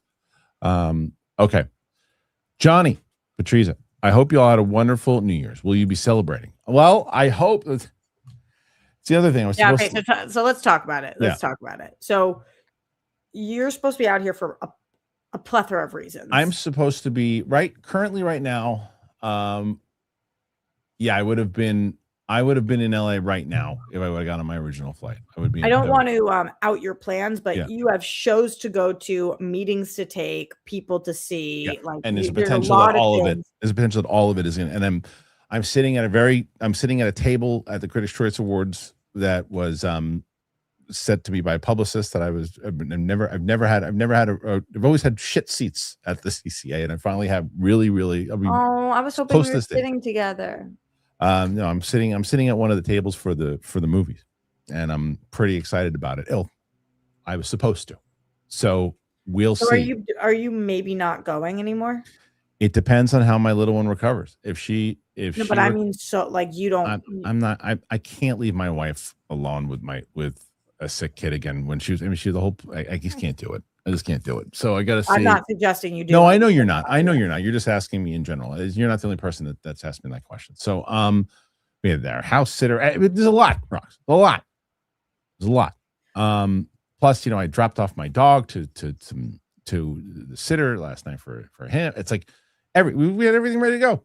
Is your concern that she won't be recovered by the time you would come out, or is your concern that everybody else is going to get sick? There's a lot of concerns. Yeah. The first concern is, in general, when you are getting sick, being on a plane is not good for you. Yeah, because of the congestion. Yeah. That's for me or you. Yeah. For an 8-year-old, even worse. Yeah. She gets uncomfortable and everything too. Not good. The other thing, is she getting worse? Is she going to have, is it a small thing? Is it something that's going to go more viral? Right. Am I going to have to be sitting in a hotel room with this kid the whole entire time? My in-laws are older. Like, having them around, having them potentially get sick, it sucks. Right. So there's that. Plus, she's pissed off because she went, I'm not sick. Okay. So all of that, there's tons of concerns. So you just don't know if you're going to be able to come out here at all. So we're monitoring it. And then I have to, hotels. That's I got to really shit. It sucks. It's the absolute worst. It's happened to me the last 2 years. It's obviously different because I don't have kids, but I got sick and wasn't able to go home. I missed my niece's birthday party. Yeah, it's the worst. It just sucks. It sucks. It's the worst because everyone's sick this time of year, and there's just no way to avoid it. And we were doing everything to avoid it. Everything. Yeah. And then it's like, I would have much rather her gotten sick like 4 days ago. I'm like, oh man, are we gonna make it? But the freaking day, 12 hours or 24 hours before we're gonna leave, that's just bullshit. Yeah, it sucks. That's just bullshit. It sucks. It really sucks. Anyway. Peter Eklund, he says, I watch about 90 plus Christmas movies this time every year. Holy moly. I do so with the help of Duralde's book. Yeah, it's great. Have yourself a movie Little Christmas. It was through the Schmodown that I am. Is that true still? Yeah, I've never met somebody more times in my life who looks at me like every time. All right. I make you a promise. If somehow the little one makes a recovery and we get there at the CCA, you and I are going to go up and we're going to talk to Alonzo. I want a text message. I am actually genuinely curious if he knows who I am. I will. I honestly, like, a text message to him. Don't do this, but do you know who Roxy Stryer is? I'm sure he does. I don't know. We'll talk to him because I mean he's one of my favorite people in the world. Right, he's everybody's favorite. Yeah, I like him a lot. Yeah. Peter became a new YouTube member. Thank you, Peter. Such a great time to be a member too. All of our reactions and everything that we do, they all go up unedited to members too, and we have exclusive live streams and old episodes of Schmoes and stuff. So it's a good time. Peter, I first discovered you all through Screen Junkies, which then connected me to Schmodown and Collider. I'm so grateful for all of you connecting me with so many of the community and reviewers online. Thank you, Peter. That's so kind. And that's really nice. And much needed to hear today, by the way. Needed that because today was, and I'm telling you, it's like, because first of all, I wasn't planning on working today, clearly. And I drive into the office going, all right, let's just get everything ready to go. And my monitor, which never happened. What happened with that? I go to turn on the monitor, it don't turn on. And like, that never happens. And like Matt Serra had recorded an interview yesterday, and after he was done, I gave him kind of the instructions of what to do and shut it all down. he shut it all down. I was like, well, what else what could he have done he couldn't have done anything. So for the monitor, so I'm like for forever trying to figure it out. I finally figured it out and get the monitor working. I'm okay, great. That took an extra 20 minutes that no one needed. And then I sit down. I'm like, all right, let me bring up the editing program and let me get the OBS thing so I can do this Avengers thing. OBS won't turn on. Why? I don't know. Yeah. So then I have to restart the computer, restart it, and then it works. And it's just like everyone going, it's like the freaking Jurassic Park. Everything I try to do. So it's just one of those days. Having one of those days. One of those days. That's why you loved the start of the show. You're having one of those days. Exactly. It's like I don't, and to address that, I didn't disagree with anything that you said. No, I just don't know if that. Want me to say it. Yeah, I think at that point in time was not the best time. The story of our life, anytime that anything happens, 100%. It's not that we disagree. It's that one of us is saying it at the wrong moment, and it's like, right. Man, just choose your moment, Rocks. Like at the end of it, like if you would have said, hey, even if I would have seen you in LA and you go, hey, listen. Yeah, no. I get it. That's right. Hook me up with a text on time. You're right. That is right. What you're saying is for sure. Perfect. I saw some people in the chat. They're like, Roxy's a little shit. And I was like, not wrong. 100%. That's fine. Why? Mike Joyce asked me if I was going to cut the opening out of the replay. Why? Why would you do that? People are like, Mike confuses me sometimes. Well, here's what I think. People really do. They either get me and you, or they don't fully get me and you. Right. And like, I don't think there's ever been a tiff that's lasted more than 30 seconds with us. Not really. I can't think of one. Like, no, nothing too serious. And even if it's sibling vibes where you're like, don't fucking do that. You're acting like, one of us. You're acting like an asshole. Stop. Okay. Michael D. 100%. Support for Christian's kiddos. Get well soon. I listen, man. I really hope so. Fingers crossed. I would love. I really. I mean, me too. Plus, I'd like to get out of this weather. It'd be nice. And nothing for nothing. I'm supposed to see you. I know. That's really what matters. I know. Nathan, forget Brandy Love. Isn't she like 50? So what? What about Abella Danger? That show with Mike was a classic of all time. See, older women do it for me more. Can I ask you a question? Sure. Is there a shelf life of porn star, like most porn stars in a certain age bracket? I don't know. Oh. Yeah, I'm not sure. I mean, I guess so. Like, does Brandy Love still perform? I'm going to tell you yes, but how the hell do I know? I mean, I haven't checked her IMDb in a while. Mike Joyce. Is there an IMDb? I mean, that's also probably, I would assume yes. I was kidding, but I assume that's amazing. This is my favorite comment from, I think he made this comment in general. But this is different from Mike Joyce says, all my favorite porn stars have become right wing grifters. To which I say, who cares? Are you watching for their politics?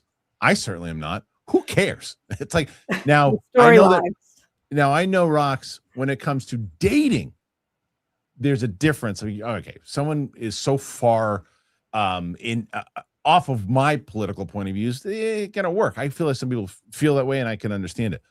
Porn stars, you're looking for political. But okay, to Mike's thing though, that is interesting. Like, I am curious why. I'm not going to use the word grifter, but just right wing. Why are there so many porn stars that are super right wing? Is there like a correlation between those things? Like, do they get different rights, or is right wing politics more supportive of porn stars? Well, first of all, you don't know how many of those stars are like, if are they minority of, like, in the same way, like James Woods is super right wing, and he's an actor. Like, is how much of the minority, and Hollywood is a lot more different than, say, the porn industry, right? And that's my point, I guess, in general, where there are, I'm sure, many more conservative Republicans, we'll say, in Hollywood that don't speak up much about it because they ain't the majority, and you can lose jobs. It's just a fact. Yeah, it's just a fact. So they don't. I don't think that's the case in porn. I just don't. I think, like, if someone, if maybe there's when OnlyFans, maybe people like, maybe chatting a producer with them. making a movie about Sloppy seconds 34. Oh, you know what? I don't like that tweet that so and so just did about Obamacare. It's like I don't think they care. I don't think they care. And so I don't know. Okay. Anyway. Good talk. Yep, agreed. So yeah, that one to me, small violin for you on that one. Anthony, M72. Kristian, what's your thoughts on 6-7? It's the most annoying thing that's ever been. I don't know what it is. Are your kiddos doing it or not? My little one does it so much it drives me insane. She goes up to you and says 6-7 like that. She just says it. She just says it. 6-7, 6-7, 6-7. And I want it to. There's very little that my 8-year-old does that annoys me. That's one of them. Very little. Okay. RQ. MDSMD. Support for Roxy. Kristian, hope your little one gets well soon and you can have your family vacation trip. I really hope so, and especially for my wife. I really do hope for my wife's sake that she needs it. She needs a break. But we'll see. What sucks, Roxy? You'll feel for this one. We went to a couple different places, and for Christmas, I bought her 2 dresses for the one for the pre-thing that we're going for Critics' Choice, and then for the Critics' Choice Awards. Nice. And she was so excited for both the dresses that she got, and she's so pumped to go, and and she looks great in them, and she was so excited to go, and then it sucks. So I'm really hoping. I'm just gonna send a text now, and I'm hoping for good vibes from the audience. I'm gonna see. I'm just gonna write, how is she doing? Yeah. Yep. And just to get an update. What can you do with kiddos? Are there medications, or you can't really? You just gotta monitor and see, because we're going on a later flight tomorrow. Right now is what it's. What's the latest that you could fly out? Well, to make it make sense, right. 3. No, Wednesday, Thursday. Oh no, well, I looked at Thursday. Thursday is Thursday's tougher. Thursday's. I also have to imagine moving 4 seats is very difficult. It is, and Friday's tough too. Okay. So and Friday just isn't really in a lot of time. But then and then I'm gonna have to start making more trips to LA because of the pilot and everything. Yeah. Yeah. All right. Did I skip over one just now, or did I? Not in it. I don't know. Wait, that last one. Oh no, I did. Okay. Wiley, what's up, Wiley? Rewatch Sinners. Black artists were creating blues music before it could be published. A white man published blues first and profited. Coogler's vampire metaphor hits hard. Hope I make sense. You do, 100%. And I love that scene. It's funny because a lot of times when they mix modern music and other things inside of movies, sometimes, or modern imagery inside of period pieces, you're not into it. Sometimes, most times, not into it. Right? I did like the way did you see Marty Supreme? No. Okay, so I liked how Marty Supreme used kind of was it 80s music? It was not the music of the time for that time period, but it worked for me. Right? There's sometimes that I don't think worked. I thought the Coogler scene was one of the most masterful scenes in cinema in quite a while. But yeah, anyway. But I'm also, speaking of which, I'm going to put out my top 10 list was crazy this year. Really? It was crazy. There's crazy the movies are amazing, or crazy all over the place? Both. I mean, so for me, it's just, and I always preface this when I tell people when I start my list, it's this, A, it's my list. B, this is, to me, the movies that I enjoyed the most. The top 10 movies I enjoyed the most. I bet I haven't seen half of them. You might not have.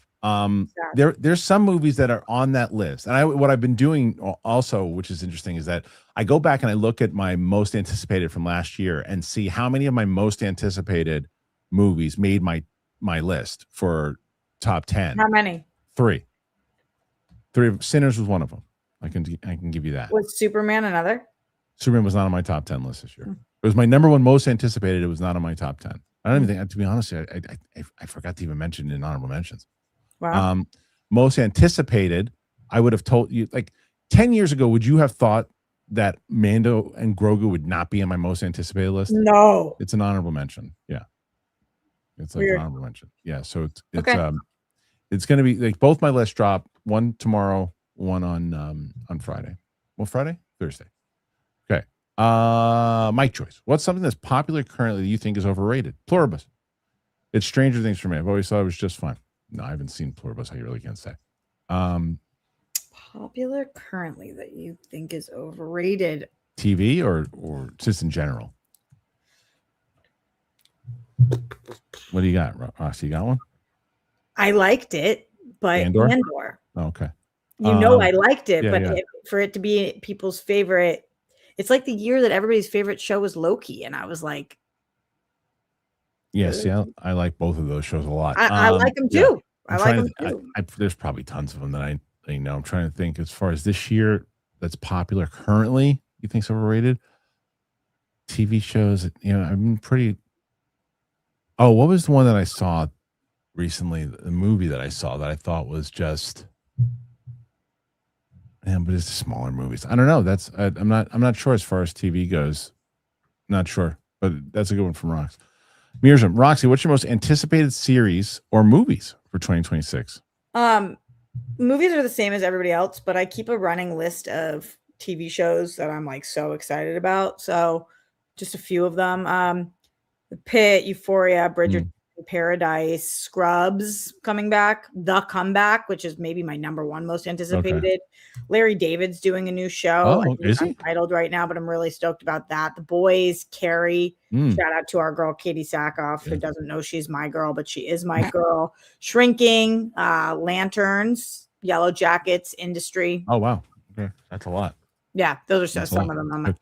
The list is longer, but those are some that I'm like dialed in, glued in. And I don't know if there's Severance, and obviously Severance, Silo, like just all the ones that are season 2s. Well, what I will be doing, one of my most anticipated shows, I'm actually going to be reacting to, well, won't be releasing them today, but I'll be reacting to them today. And that's the new Game of Thrones series. Yeah. I think that's fair. 7 nights of seven, what is it? 7 Nights and Knights of Seven Kingdoms. I don't know. I got Knights and Kingdoms. Something like that. You have them? I do. Yeah. Happy for you. Yeah. So I'm excited to check that out. We'll be watching those today, and then being able to. When's the release date of that show, Rox? Can you tell me?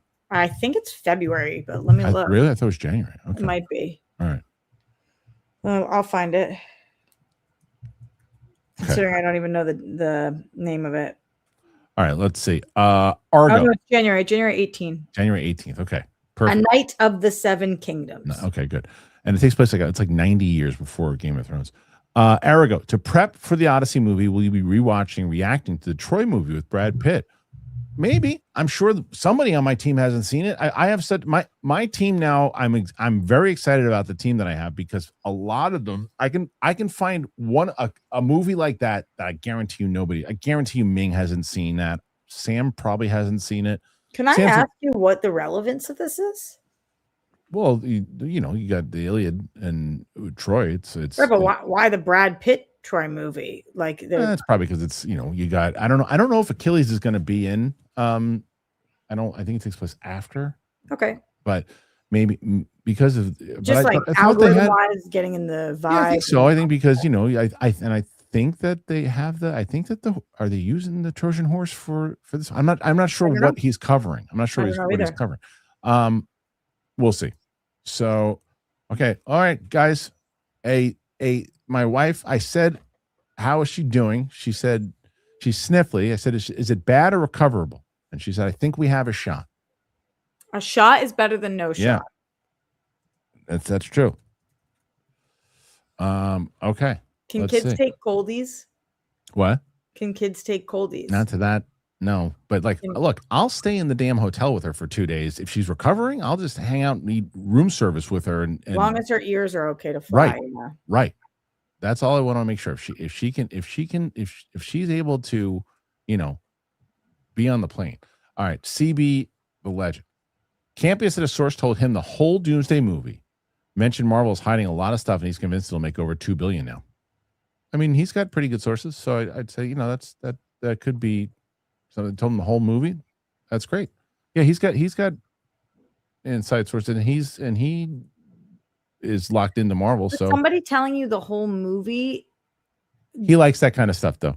No, I'm just saying Yeah. somebody telling you the whole movie and then saying, so you think it'll make 2 billion. Do you think that this movie is capable of making 2 billion? Oh yeah, if it's Okay. really good, I Okay. mean, yeah, definitely for sure. Okay.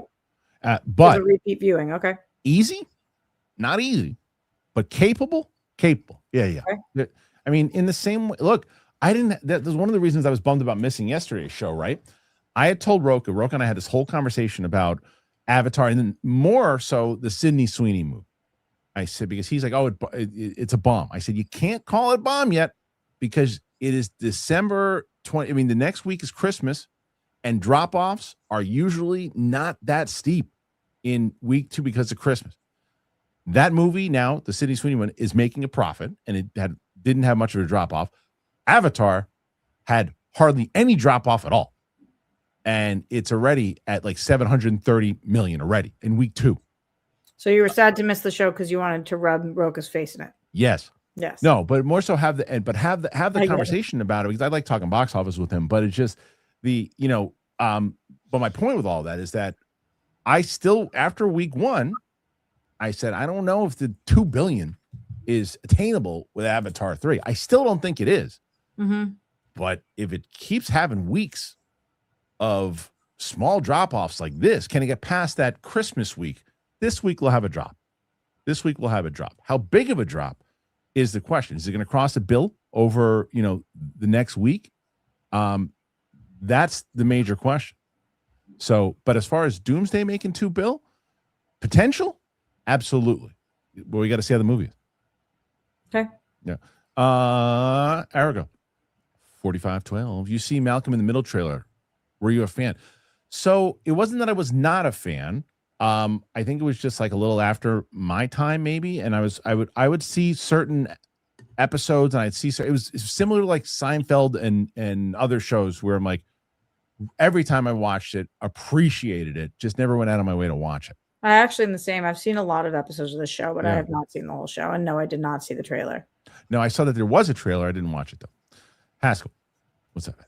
Hi, Kristian and Roxy. Happiest of New Year to you and your families. May the new year bring you lots of love, laughter, happiness, blessing, and good.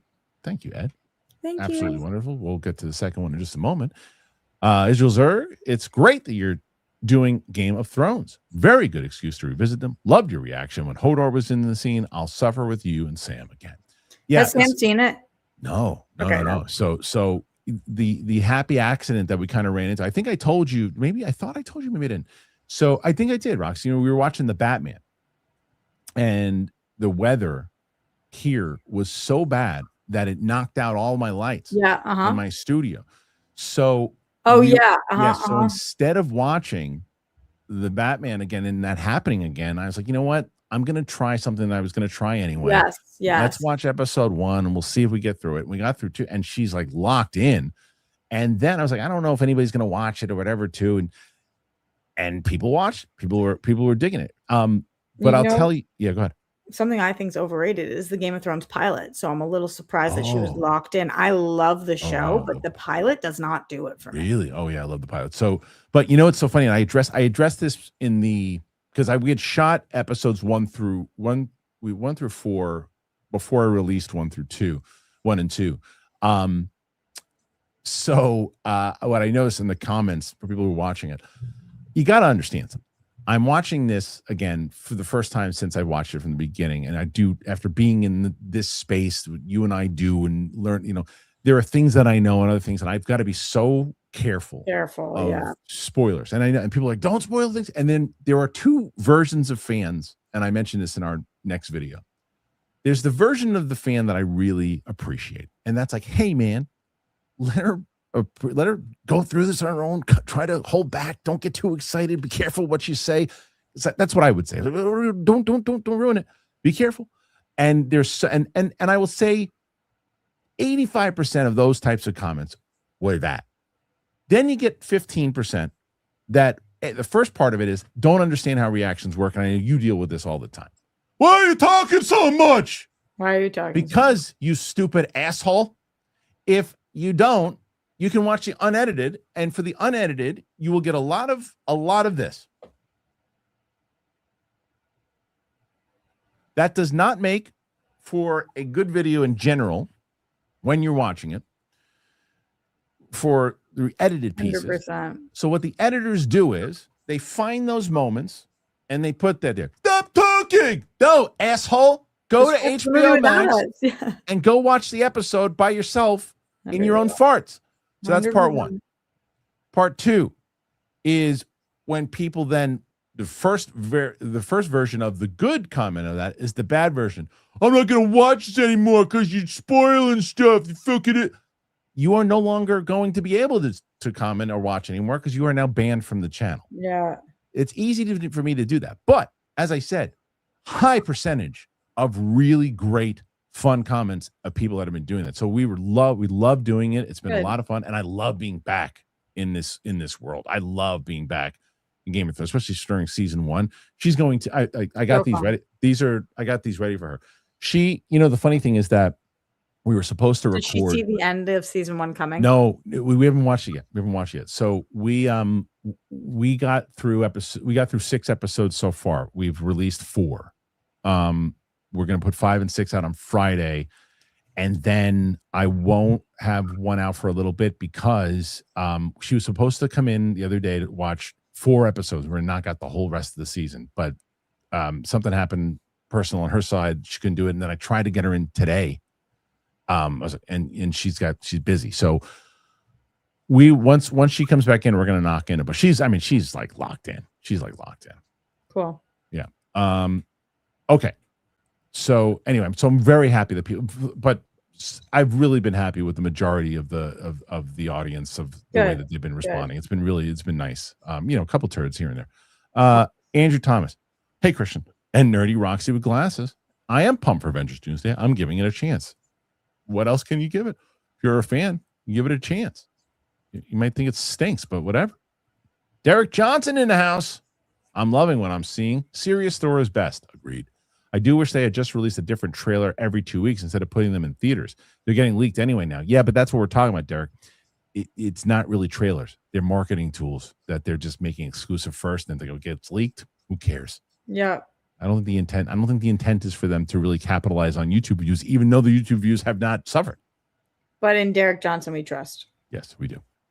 Beto Power 5275. Don't want to be a pessimist, but whatever Marvel is doing is not working for me.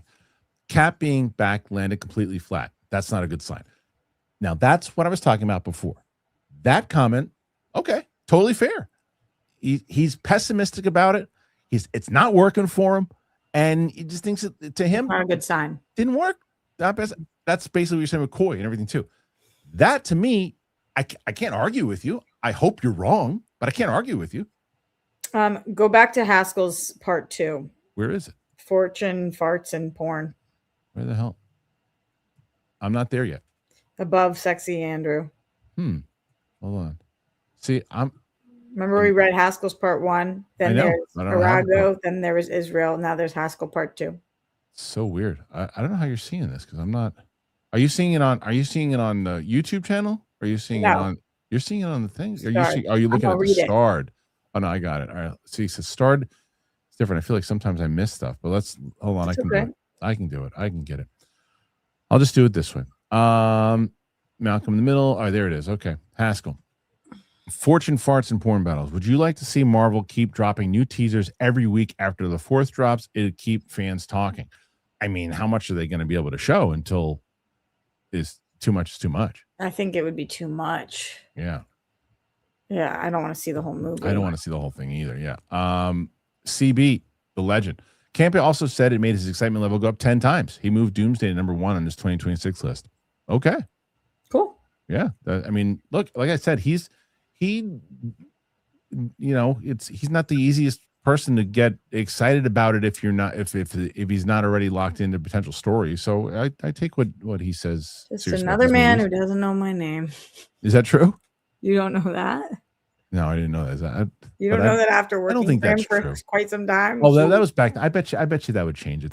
Does not know my name. Every single time I see him, he introduces himself. Oh, I think he does that a lot of people though, but I think that's him. I think that's the thing that he just social stuff. I don't think that's him and Alonzo are the 2 people in there. Yeah, but I don't think that's a personal thing. I really don't. I don't take any of it okay. personally. All right. Listen, I mean, obviously it's personal, but I don't care. You mean there a are lot some of people that are like, I remember government. I remember that, and I there was a guy that back in the day when Ellis and I would go up to, and this person would introduce himself to me every time. And I remember it pissed me off. I remember it pissed me off. And I said to Ellis, I'm like, this fucking guy introduces himself to me one Do more I know time. who it is? Probably. Okay. Probably. But then turns out similar to what you are experiencing, it wasn't a personal thing. It's just how the person was. I actually wound up becoming friends with the person, friendly with the person, and worked with the person. And said to myself, glad I never said anything stupid to the person, because it wasn't personal. And it was just this person's brain. I am great with faces. I am terrible with names. I am so bad with names. Even before I got older, I am so bad with names. I still was calling. I was calling Tyrion Tywin for the longest time. Yeah, you know, I do the same thing. But I mean, I'm so bad with names. I'll ask somebody, like I'll meet somebody at a party, and within seconds forget that person's name. Within seconds. I'm decent at that. I'm so bad at it. I'm so bad at it. Shit, I can't tell you how many times I've been talking to someone. They've introduced themselves, and I'm in an engaging conversation with a person going, what did they just say their name was? It happens to me. It's been happening all my life. I'm so, if I ever meet you and I forget your name, it has nothing to do with you. It's me. I forget people's names all the time. Ask my kids, Frank and Lewis. Mm-hmm. All right. Lewis, good old Frankie and Lulu. So, we did that one already. DJ, I will say I'm exhausted of the Marvel bashing by some not on this channel. They've given me over a decade of comic book movies and joy, and they've had some misses, but I'm going to ride with it till the wheels fall. Again, I hear you on this. It is kind of like, at what point do we give them goodwill? Yeah, it's like, well, I give the goodwill on the side of the Russo side of it. That's to me. I think there's some times where I'm like, okay, look, you took your chances and you had a couple movies and you tried to do things, but move on from that. Let's stop with that. Let's do something, because you can make the same argument with Star Wars, right? Star Wars has given us years upon years of great entertainment. The captains of the ship are flying us into an asteroid right now. So it's like, let's see how it works. DJ also says, love the show as always. Got to bounce. Have a great New Year. DJ. You too, DJ. Thank you for being such a huge part of this channel. Hell yeah. And for all the things that you've done and the amount of support you've given is unmatched. Thank you so much. Israel Zerg, the marketing for Doomsday is working, in my opinion. Not my most anticipated, but I'm more excited. Looking forward to the other two trailers. Cool. That's what Great. it is. Yeah. Because all of us are going to watch the next two. You're all going to watch it. Michael, I didn't mind Brandy Love and Thunder. I don't know where the hate comes from. I think you watched a different movie, Michael. Derek Johnson, by the way, tell Mike I looked up his recommendations. He has very good taste. Oh my God.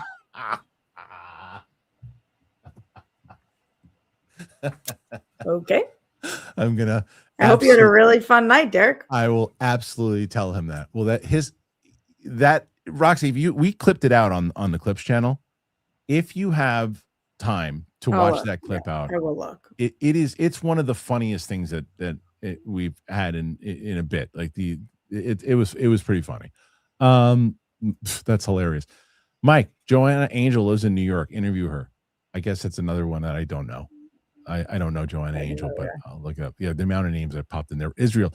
Roxy, you should check out Interview with the Vampire and Mayfair Witches. They are in Netflix. Kristian, what can we do for you to continue Demon Slayer? I guess watch it. I know you probably are watching it, but Winston and I will regroup in the new year and see, because like I said, this 2026 starts the 100-mile-an-hour run towards the pilot.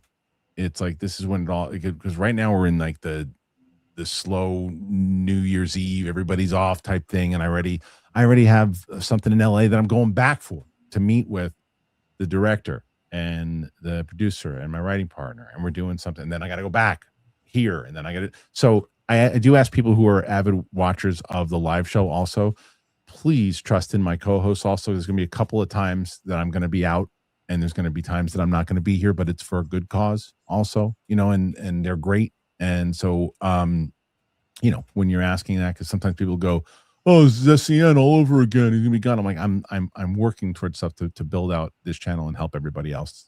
So, as far as Demon Slayer goes, could be. It's a matter of time and schedule, and if people are gonna, watch it. Battery, I4V. Roxy, tell your pats keep their hands to themselves. What, do they cheat or something? Nope, never. Oh, okay. B-Town. Shout out to Mike. True Kate knows how to train them. All right. Guessing this is a porn star. True Kate was one he kept bringing up. I had never Mike. I said Mike should have been the movie the porn trivia schmodown king, because he was throwing out names I had never heard of. I had never heard of these names, so not sure. Mike Joyce. I guess he's a big porn guy. Yeah, he's a big porn. You could tell. I didn't know that until last week. Mike is a huge porn guy. He is like, I couldn't believe it. How many? I mean, he is our resident. Very knowledgeable. He's very knowledgeable. Very knowledgeable. He's got a lot of time on his hands. Kristian, you going to react to Heated Rivalry? Probably not, because again, I wasn't even going to react to Game of Thrones, because TV shows traditionally, as we just mentioned, Demon Slayer, don't do very well for me. When we were in the MCU, there were some that were doing very well, but Game of Thrones, and I will most likely do One Piece season 2 when that comes out. But that's it. Yeah. Ed Menjivar.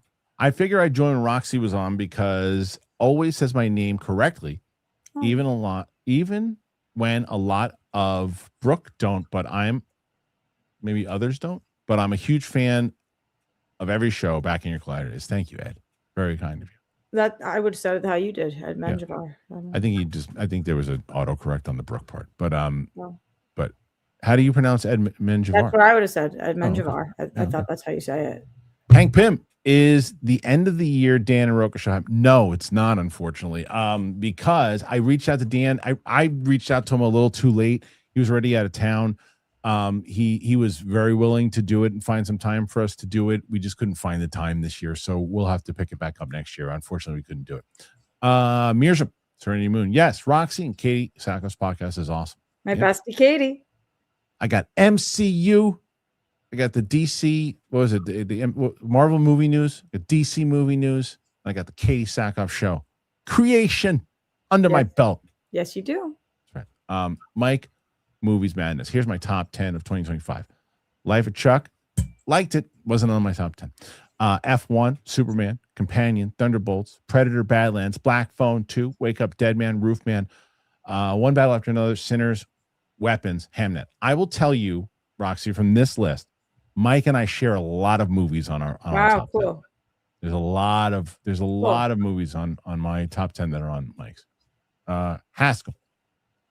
What's the Game of Thrones reaction release schedule? Knowing what we know. Sam's emotional roller coaster, crying to angry, crying to pissed to more pissed. Pause, it's back to crying and will be an epic watch. Yes, so the answer to that is I don't know as far as release schedule. Ideally, it would be Tuesdays and Fridays, and maybe that will happen eventually. But right now, like again, and we'll run into other things. Like I already had shot a couple weeks ago, Wicked for Good with her and Zootopia 2. Wicked for Good just dropped on digital release today, so we released that. Friday will be our Game of Thrones one for her, and then if I'm lucky, I will get some more shot with her the following week, and then the next Friday, because I'll maybe be out of town. I don't know if I will or not, but if I so ideally, Ed, it would be Tuesdays and Fridays, but just bear with us until we get a bunch of them shot. So Nathan Drake, did Finstock really interview Lisa Ann? I don't think so. I mean I had heard that at one point, but I don't think so. Mirjam, support for the lovely Roxy. Thank you, babe. Mike Joyce, come back in. Thanks for a great 2025 from you too. Thank you, Mike. I always look forward to the shows you do. Here's to even better 2026. You're the best. Oh yeah, Mike. Mike's here all the time. Excalibur saw Avatar. Avatar It. Saw Avatar It. I think you meant saw the movie 6 times. 8, 2. I don't. Am I reading this wrong? I know. I don't understand it either. Saw Avatar It. Maybe the original one 6 times, Avatar 2 4 times. Oh, Hated Avatar 3. Oh, yes. I Good don't know call. what the it That's part is, but something like that. okay. Yeah, that's it. Okay. Hated 3. I definitely didn't hate 3. But there you go. All right. Thank you for that one. Sorry you didn't like it. Mike Joyce, thank you. All right. Now, Rashad Green. Hey, y'all. Who best encapsulated the spirit of the artist? Best portrayal of Timothy Chalamet as Bob Dylan or Jeremy as Bruce? I know I think we're gonna have. Seen it yet. Oh, you haven't seen? Oh no! I saw Bob You Dylan. saw Sorry, Bob Dylan. yeah. You're thinking of Marty. You're- I'm gonna tell you that I think Timothy Chalamet as Bob. I think Jeremy was great as Bruce, but I think as far as the essence of the two, I think I saw Timothy a little bit more as Bob than I did Jeremy as Bruce. I think more people could do Bob than could do Bruce. Huh. So I think that Jeremy had a bit of a harder job, but they both nailed it. Wow. Okay. Tough words. Aiden, showing a lot of support. Thank you, Aiden. Appreciate that. Yes, Aiden. Go, Aiden. Go, Aiden. Go. Derek, the appointment fell through. Came back. And you guys are still going. I'm going to throw a change up and say you should have male porn stars on more than female ones. There's a lot to learn. First message. Okay. Interesting. I think, Derek, I think you and Mike should do your own podcast is what I think. I don't know if there would be as much to learn. I mean, there's still a lot to learn, but like, it's not like they have like the best moves. Yeah. I also don't understand if I don't know how people, I think more people are going to, if I have male porn stars, I think more people are going to tune in for the women. They definitely have one if you're doing a whole show, but like, yeah. Doug Developer, thoughts on Everybody Loves Raymond? Now 30 years old. That's crazy. It's that old. Crazy. Another one I didn't really watch that much. I like that show a lot. Okay. Optimus Klein. My girl just walked into the room. We have to explain why my favorite channel is about porn stars while telling her it started with Thor. That's yeah. You're like, I swear I was listening to your show on Thor. Yeah. Well, that's also why we watch this. Why you watch this show, because you don't know where this show can go. And the same reason, this is one of my favorite things that I saw, and I'm so glad that you brought this up here, Optimus, because there's something that happened with one of the Game of Thrones reactions. So during the MCU rewatches, Roxy, I would the MCU theme, I would there was like was able to do the fleetle deedle deedle thing that I do, but I also combine that with Don Cheadle. So I went along with the rhythm of the song. I would did that. Cool. Haven't been able to do it for a lot of different things, but then the Game of Thrones thing happened. So fleetle deedle deedle fleetle deedle done, and then we did this whole thing, and it's become a bit again.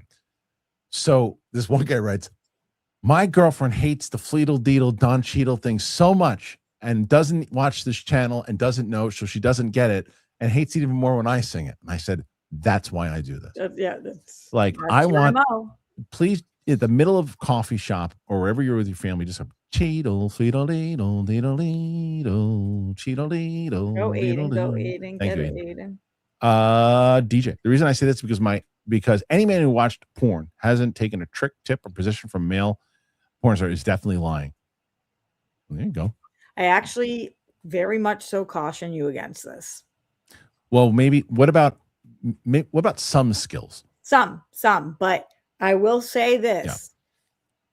90% of the things that I have not liked in the bedroom, I know directly came from somebody. Oh my God. I have so many follow-up questions that I won't ask. Oh, it's so great. You just know when you're a woman and you're like, that you didn't no, don't do that. And that doesn't feel good that you think. Oh my God. That's hilarious. Eclipse, my TikTok is flooded with people's thoughts on the interviewing of Zoe Saldana referring to Naitiri in Fire and Ash as racist. Bad take or accurate? From her? I mean, I understood where she was coming from. In definition of what the character hates about somebody is because of the race. So in what is racism? Hating, I don't understand the argument for her character. I'm not saying that she was having racist thoughts. It doesn't mean she is. I think Zoe Saldana said that she's pure on race. I think she said. I gotta see what the exact quote is, but I think I'd have to listen. Yeah, you have to look at the quote. Mr. Spring became a member. Thank you, Mirzam. Sending you, Kristian, and your family healing energy. Please, I'm taking it, Mirzam. I'm taking it. Armada, rank all the boroughs in New York, not for $1.99. I'm not putting myself out there for that. Come on, Armada. No way. I'm getting in trouble for that. Data course. My dad died 3 weeks ago. I'm so sorry. And I'm alone for the holidays. Oh man, just wanted to say your show helped me a lot through this. Happy New Year. Well, I'm glad that our show was able to bring you happiness. That makes me happy, sincerely. And I'm so sorry for your loss. Thank you for sharing that with us. The first holidays after somebody's passing are Yeah. so brutal. It won't always feel like this. So just Yeah. hang in there, dude. Aiden, following up. Thank you so much, Aiden. Huge. Can't wait for the work week to be over. Going on my best friend's bachelor party this weekend that I got planned as best man. Do you have any exciting thing going on for New Year's or this weekend? Well, I might not. I'll keep you informed. You, Rox? Yeah, my sister got in just now. So my sister's hanging out downstairs waiting for me, which I'm very excited about because I wasn't able to go home. So she came to see me. And I'm not exactly sure what I'm gonna do, but I'm gonna see my man. Hell yeah. I'd like to hear that. Nice. We also have to speak about something off air, by the way. Little knowledge I'm sure that we both have, that we both share together. You're know there. some stuff. I know some stuff. Yep. Sending you both love and well wishes for a healthy and prosperous 2026. Kristian, I'm pulling for your pilot to be a massive success. Thank you. I'm not even kidding. Like I've also Rox for the pilot itself. It's obviously in my head. I'm ready to go. I'm going, but I'm also, it's like almost like getting ready to get towards the starting line, but I know it's not time for the race gun to go off yet. You know what I mean? Let's hurry up and wait. Like I'm right there. I'm like right there. I'm waiting because I know that once it goes, it ain't stopping. Me and I think too, Kristian. I know 100%. Like the person I took for at the very least. Look, I am. You know what I'm doing for you to try to for everything for this. But the very least, and we've talked about the person that we got involved in this. Remember, you said it's going to be tough to get that person involved, and I said they're involved, right? I would just want you to meet that person. That's one. I'm very excited about that. That's one of my goals is just to get you to meet that person. Very excited. Okay, next one. Aiden Doherty. It looks like this Thor teaser is getting a lot more people intrigued for Doomsday, kind of in the same boat. It seems like the actual character development rather than just bringing someone back for the sake of it. Yes, that's my point. 100%. Go, Aiden. Yeah, Aiden's been crushing. Thank you, Aiden. Odie, 15. They are using the Trojan horse. It was the previous scene before Avatar was awesome. It was also revealed about including fantasy elements from the book. Well, there you go. Oh, okay. There you go. Interesting. Mike Joyce. I was sick for a few days. Some unsolicited advice. Alka-Seltzer and Mucinex were a lifesaver. Also, use a heated blanket if you have one. If it was for me, sure. I don't know if Alka-Seltzer and Mucinex for my 8-year-old are going to be the best, but glad that worked for you. I would take that advice for myself. Armada. Really not liking the Landman season 2 or Landman season 2. It's been more of a soap than about the business drama. The mom and daughter get on my nerves. Yeah, you are not alone in this. Oh, really? Okay. So yeah, the mom and daughter are really getting on people's nerves. I think that they're amazing characters. I love them. Oh, speaking of who I don't like, I am not a fan of Robin's. Oh. No. Robin's girlfriend in she is annoying. She's annoying. She's annoying. Not. It's not the actress's fault. The actress is annoying. The actress is doing a phenomenal job. I want to make that very clear. I don't think they have any chemistry. No, I agree. I agree. She's just annoying. I'm not all the way caught up, but in the scene that I just watched her in where she's accusing her of like taking and I'm just like, God, you're annoying. Yeah, she gets annoying. Derek, thank you, Derek. Excalibur, can't wait for Dark Matter season 2 in early 2026. Sign me up for that one. Yeah, me too. I can't wait for that. That was one of my favorite shows. Kingsport Cal, been following the Schmoes Crew since you showed up on AMC Movie Talk. Thanks for another great year. Time flies. My favorite. Belladonna. She's that's old school. That one I remember. I remember Sam Tripoli always talking about Belladonna. Yeah, old school. That's old school. And thank you too, Cal. You've been I love all the regulars and stuff that we have here too. And you are certainly one of the old school. And I'm so glad that you're still around. So thank you. Armada. The Please clip is so good. It really is great. It is great. Roxy, that's what I should have given you before, by the way. When you were where is it? Is it still here?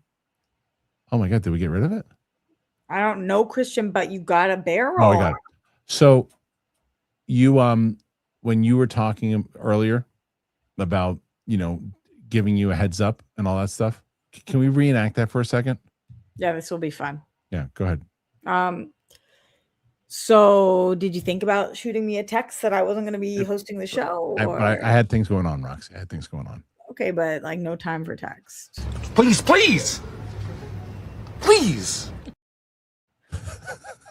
It's so good. What is it from?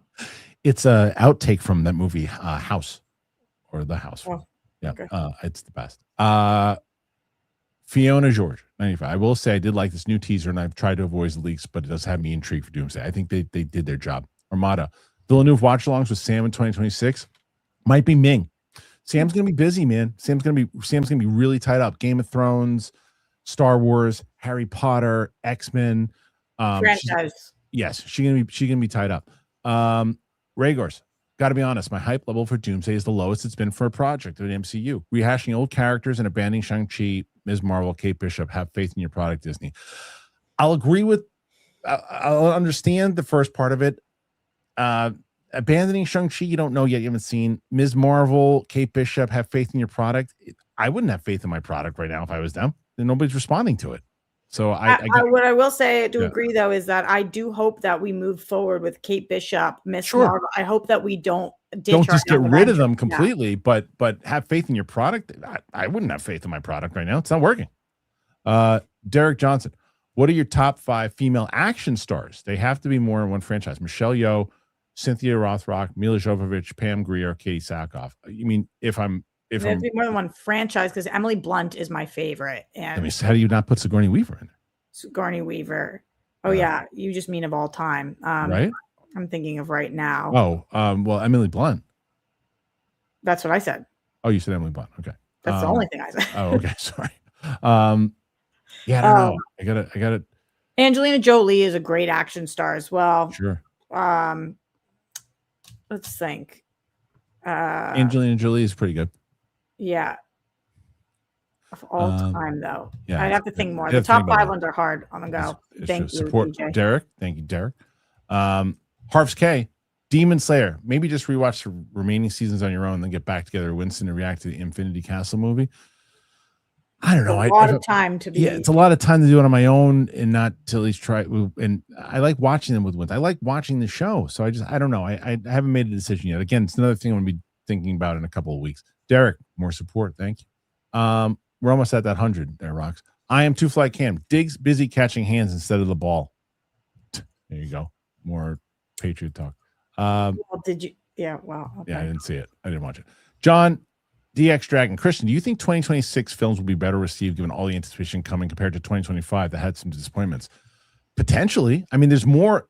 What Roxy and I have talked about in the past, and just to bring that over, is that 2026 is the first year that is really probably the most normal since 2019, because 2020, obviously, pandemic, 21, 23 had the strike, pushed a lot of things into 2024, into 2025. And then this is the first year, really, 2026, where everything is coming out as planned.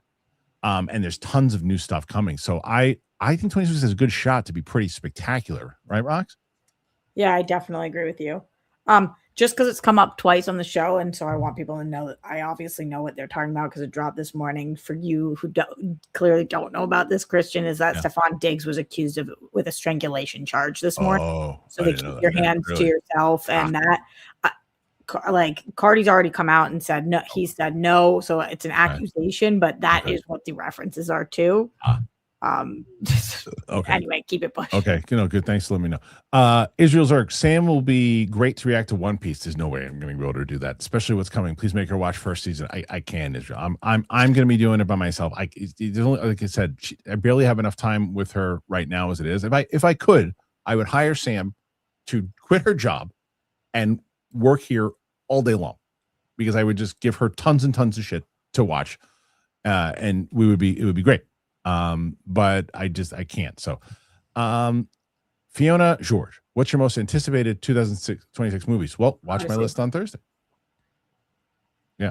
Watch my list on Thursday. I'll have it out there for you. Alex, here's one for Roxy, resident TV expert extraordinaire. I have a theory that all the best TV episodes are bottle episodes. Case in point, the aforementioned Nick Offerman. What say you? There are a lot of great ones. Even some of my favorite episodes are like Friends, Bottle episode, my favorite episode of Breaking Bad, Bottle episode, even though people don't like The Fly. I think that if you love a show, you'll love a Bottle episode. But if you don't know the show, Bottle episodes are usually lackluster because you have to really care about the characters. Hey, let me ask you, Last of Us was brought up, Rox. What do you make of this Danny Ramirez news? I'm kind of bummed by it. So for people who don't know, he's getting recast. Yeah, I was a little bummed by it. First of all, I don't know if you remember this, but I think he's like the sexiest man ever. And so that's a bummer. Second of all, from what I hear, he is such a big, important role in the next part of this. And I think he's such a talented actor.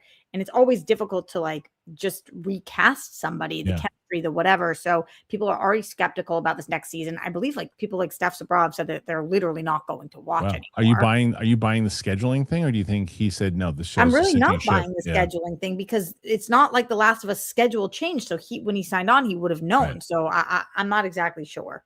Yeah, I think he's jumping ship. Yeah, me too.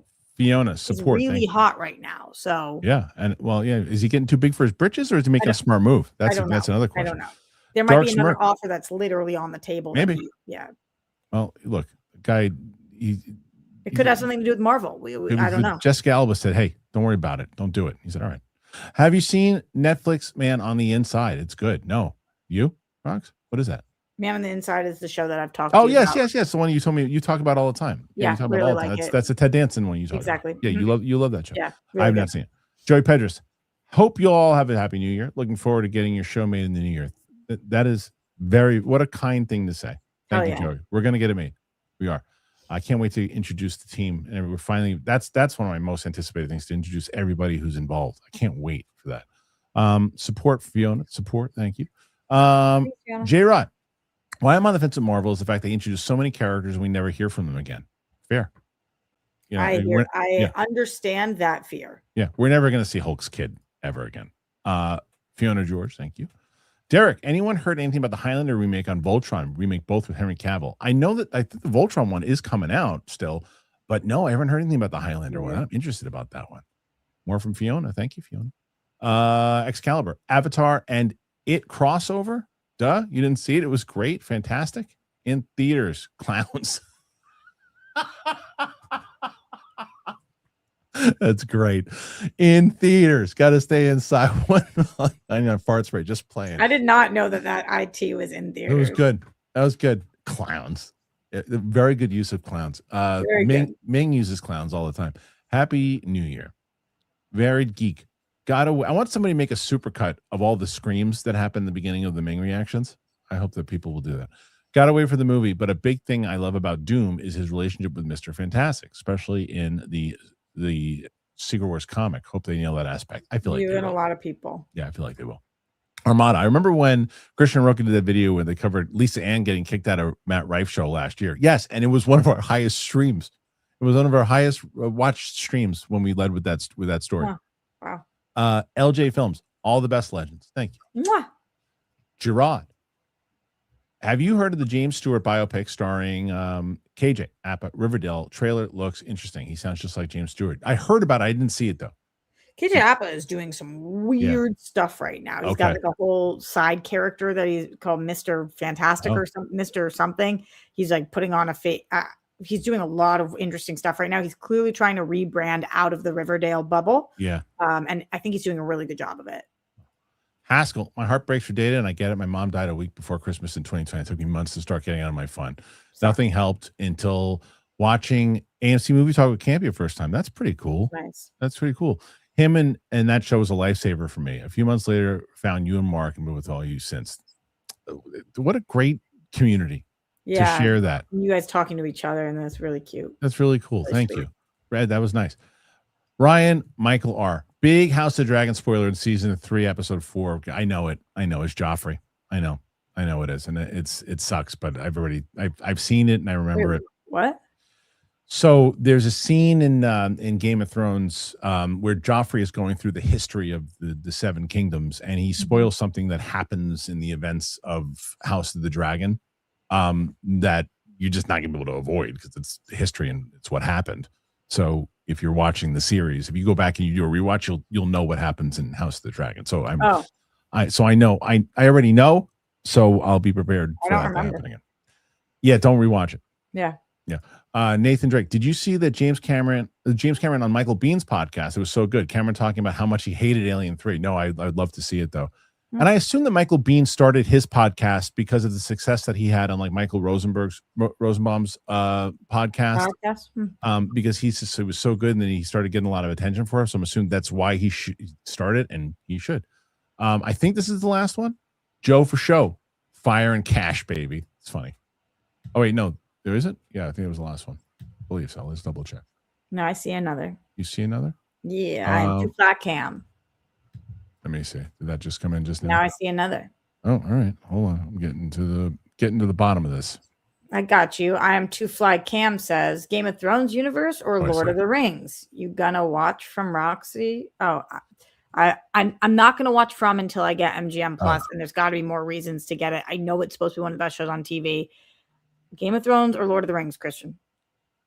Let me watch all Game of Thrones again, because like I am famously not a hater of the last season. I think it pales in comparison to the first 4 seasons or 5 seasons. Clearly, the writing is just so much better. But I didn't hate it. But maybe I changed my opinion. Maybe I either hate it or stick by it the last season after watching it, in tandem with everything else too. But I don't know. Lord of the Rings, those 3 movies, extended versions. I love those movies. So I don't Lord know. of the Rings, I was absolutely obsessed with that franchise. I've never had people hate me so much for loving something so much. So crazy. So crazy. Michael D, have a safe and happy New Year. You both. Can't wait to see your show pilot in the new year. Much love. Thank you, Michael. I can't wait to show it to you guys. And Roxy and I will be talking about it more. We got a lot to discuss. And so Roxy has been on the journey with this pilot. You guys have been on the journey with this pilot. A lot of stuff happening. So Roxy, our last show together of 2025. That's right. 109, Rox. 109. Oh, I think you're in good if shape. I got beat this week, I know. Man. Well, we'll see. Man. Where can the people find you? What's going on? Well, Moom, instead of missed one of mine. Kids ain't eating tonight. I missed one? What did we miss? Let's see. See, that's the problem with when you do the starred ones. Sometimes the starred ones are where it's at. You have to start it from the beginning, though. I'm gonna go find it as he's signing us out. I'm gonna look for you, Excalibur.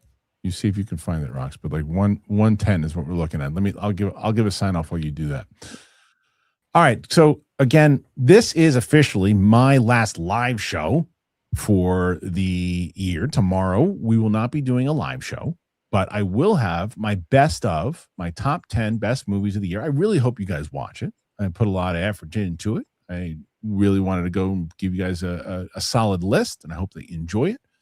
And then on Thursday, we'll also be off, but I'll be doing the most anticipated list for that one. And then Friday, Winston and Chris will be back. Now, if I wind up not being here, Roka will be hosting the show on Monday, and Roxy will be hosting on Tuesday. I will send Roxy a follow-up if I'm not doing it. I will text her and let her know. But we shall know. So, Rox, anything? Did you find anything? I mean, he did 3 ones before me, read all of them. So maybe he missed that we read them, but he did the clowns thing. Mm-hmm. But we read the 3 that I saw prior to this. This was the 4th one. Someone asked when we're going to find out more about the pilot. One of the things I'm doing in the second week of January is meeting with the director, producer, and I hope that at that point we have a strategy to then find out exactly when we're giving you guys all that information. So hopefully within the end of, I'm hoping by end of January is when I can do the announcement. I'm hoping, but I'm going to keep giving you guys a list. And once we start, it ain't going to stop until we get it made. So you're going to get sick of hearing about it. All right, Rox, where can the people find you? You guys can find me everywhere at Roxy Stryer, on my YouTube channel, youtube.com/Roxy Stryer. And those are the places. Thank you guys. Appreciate it. Thank you to Roxy for being here. Thanks for all you guys for being here and for the support throughout the entire year on the live show. Cannot wait to share all the great stuff that we have with you coming up.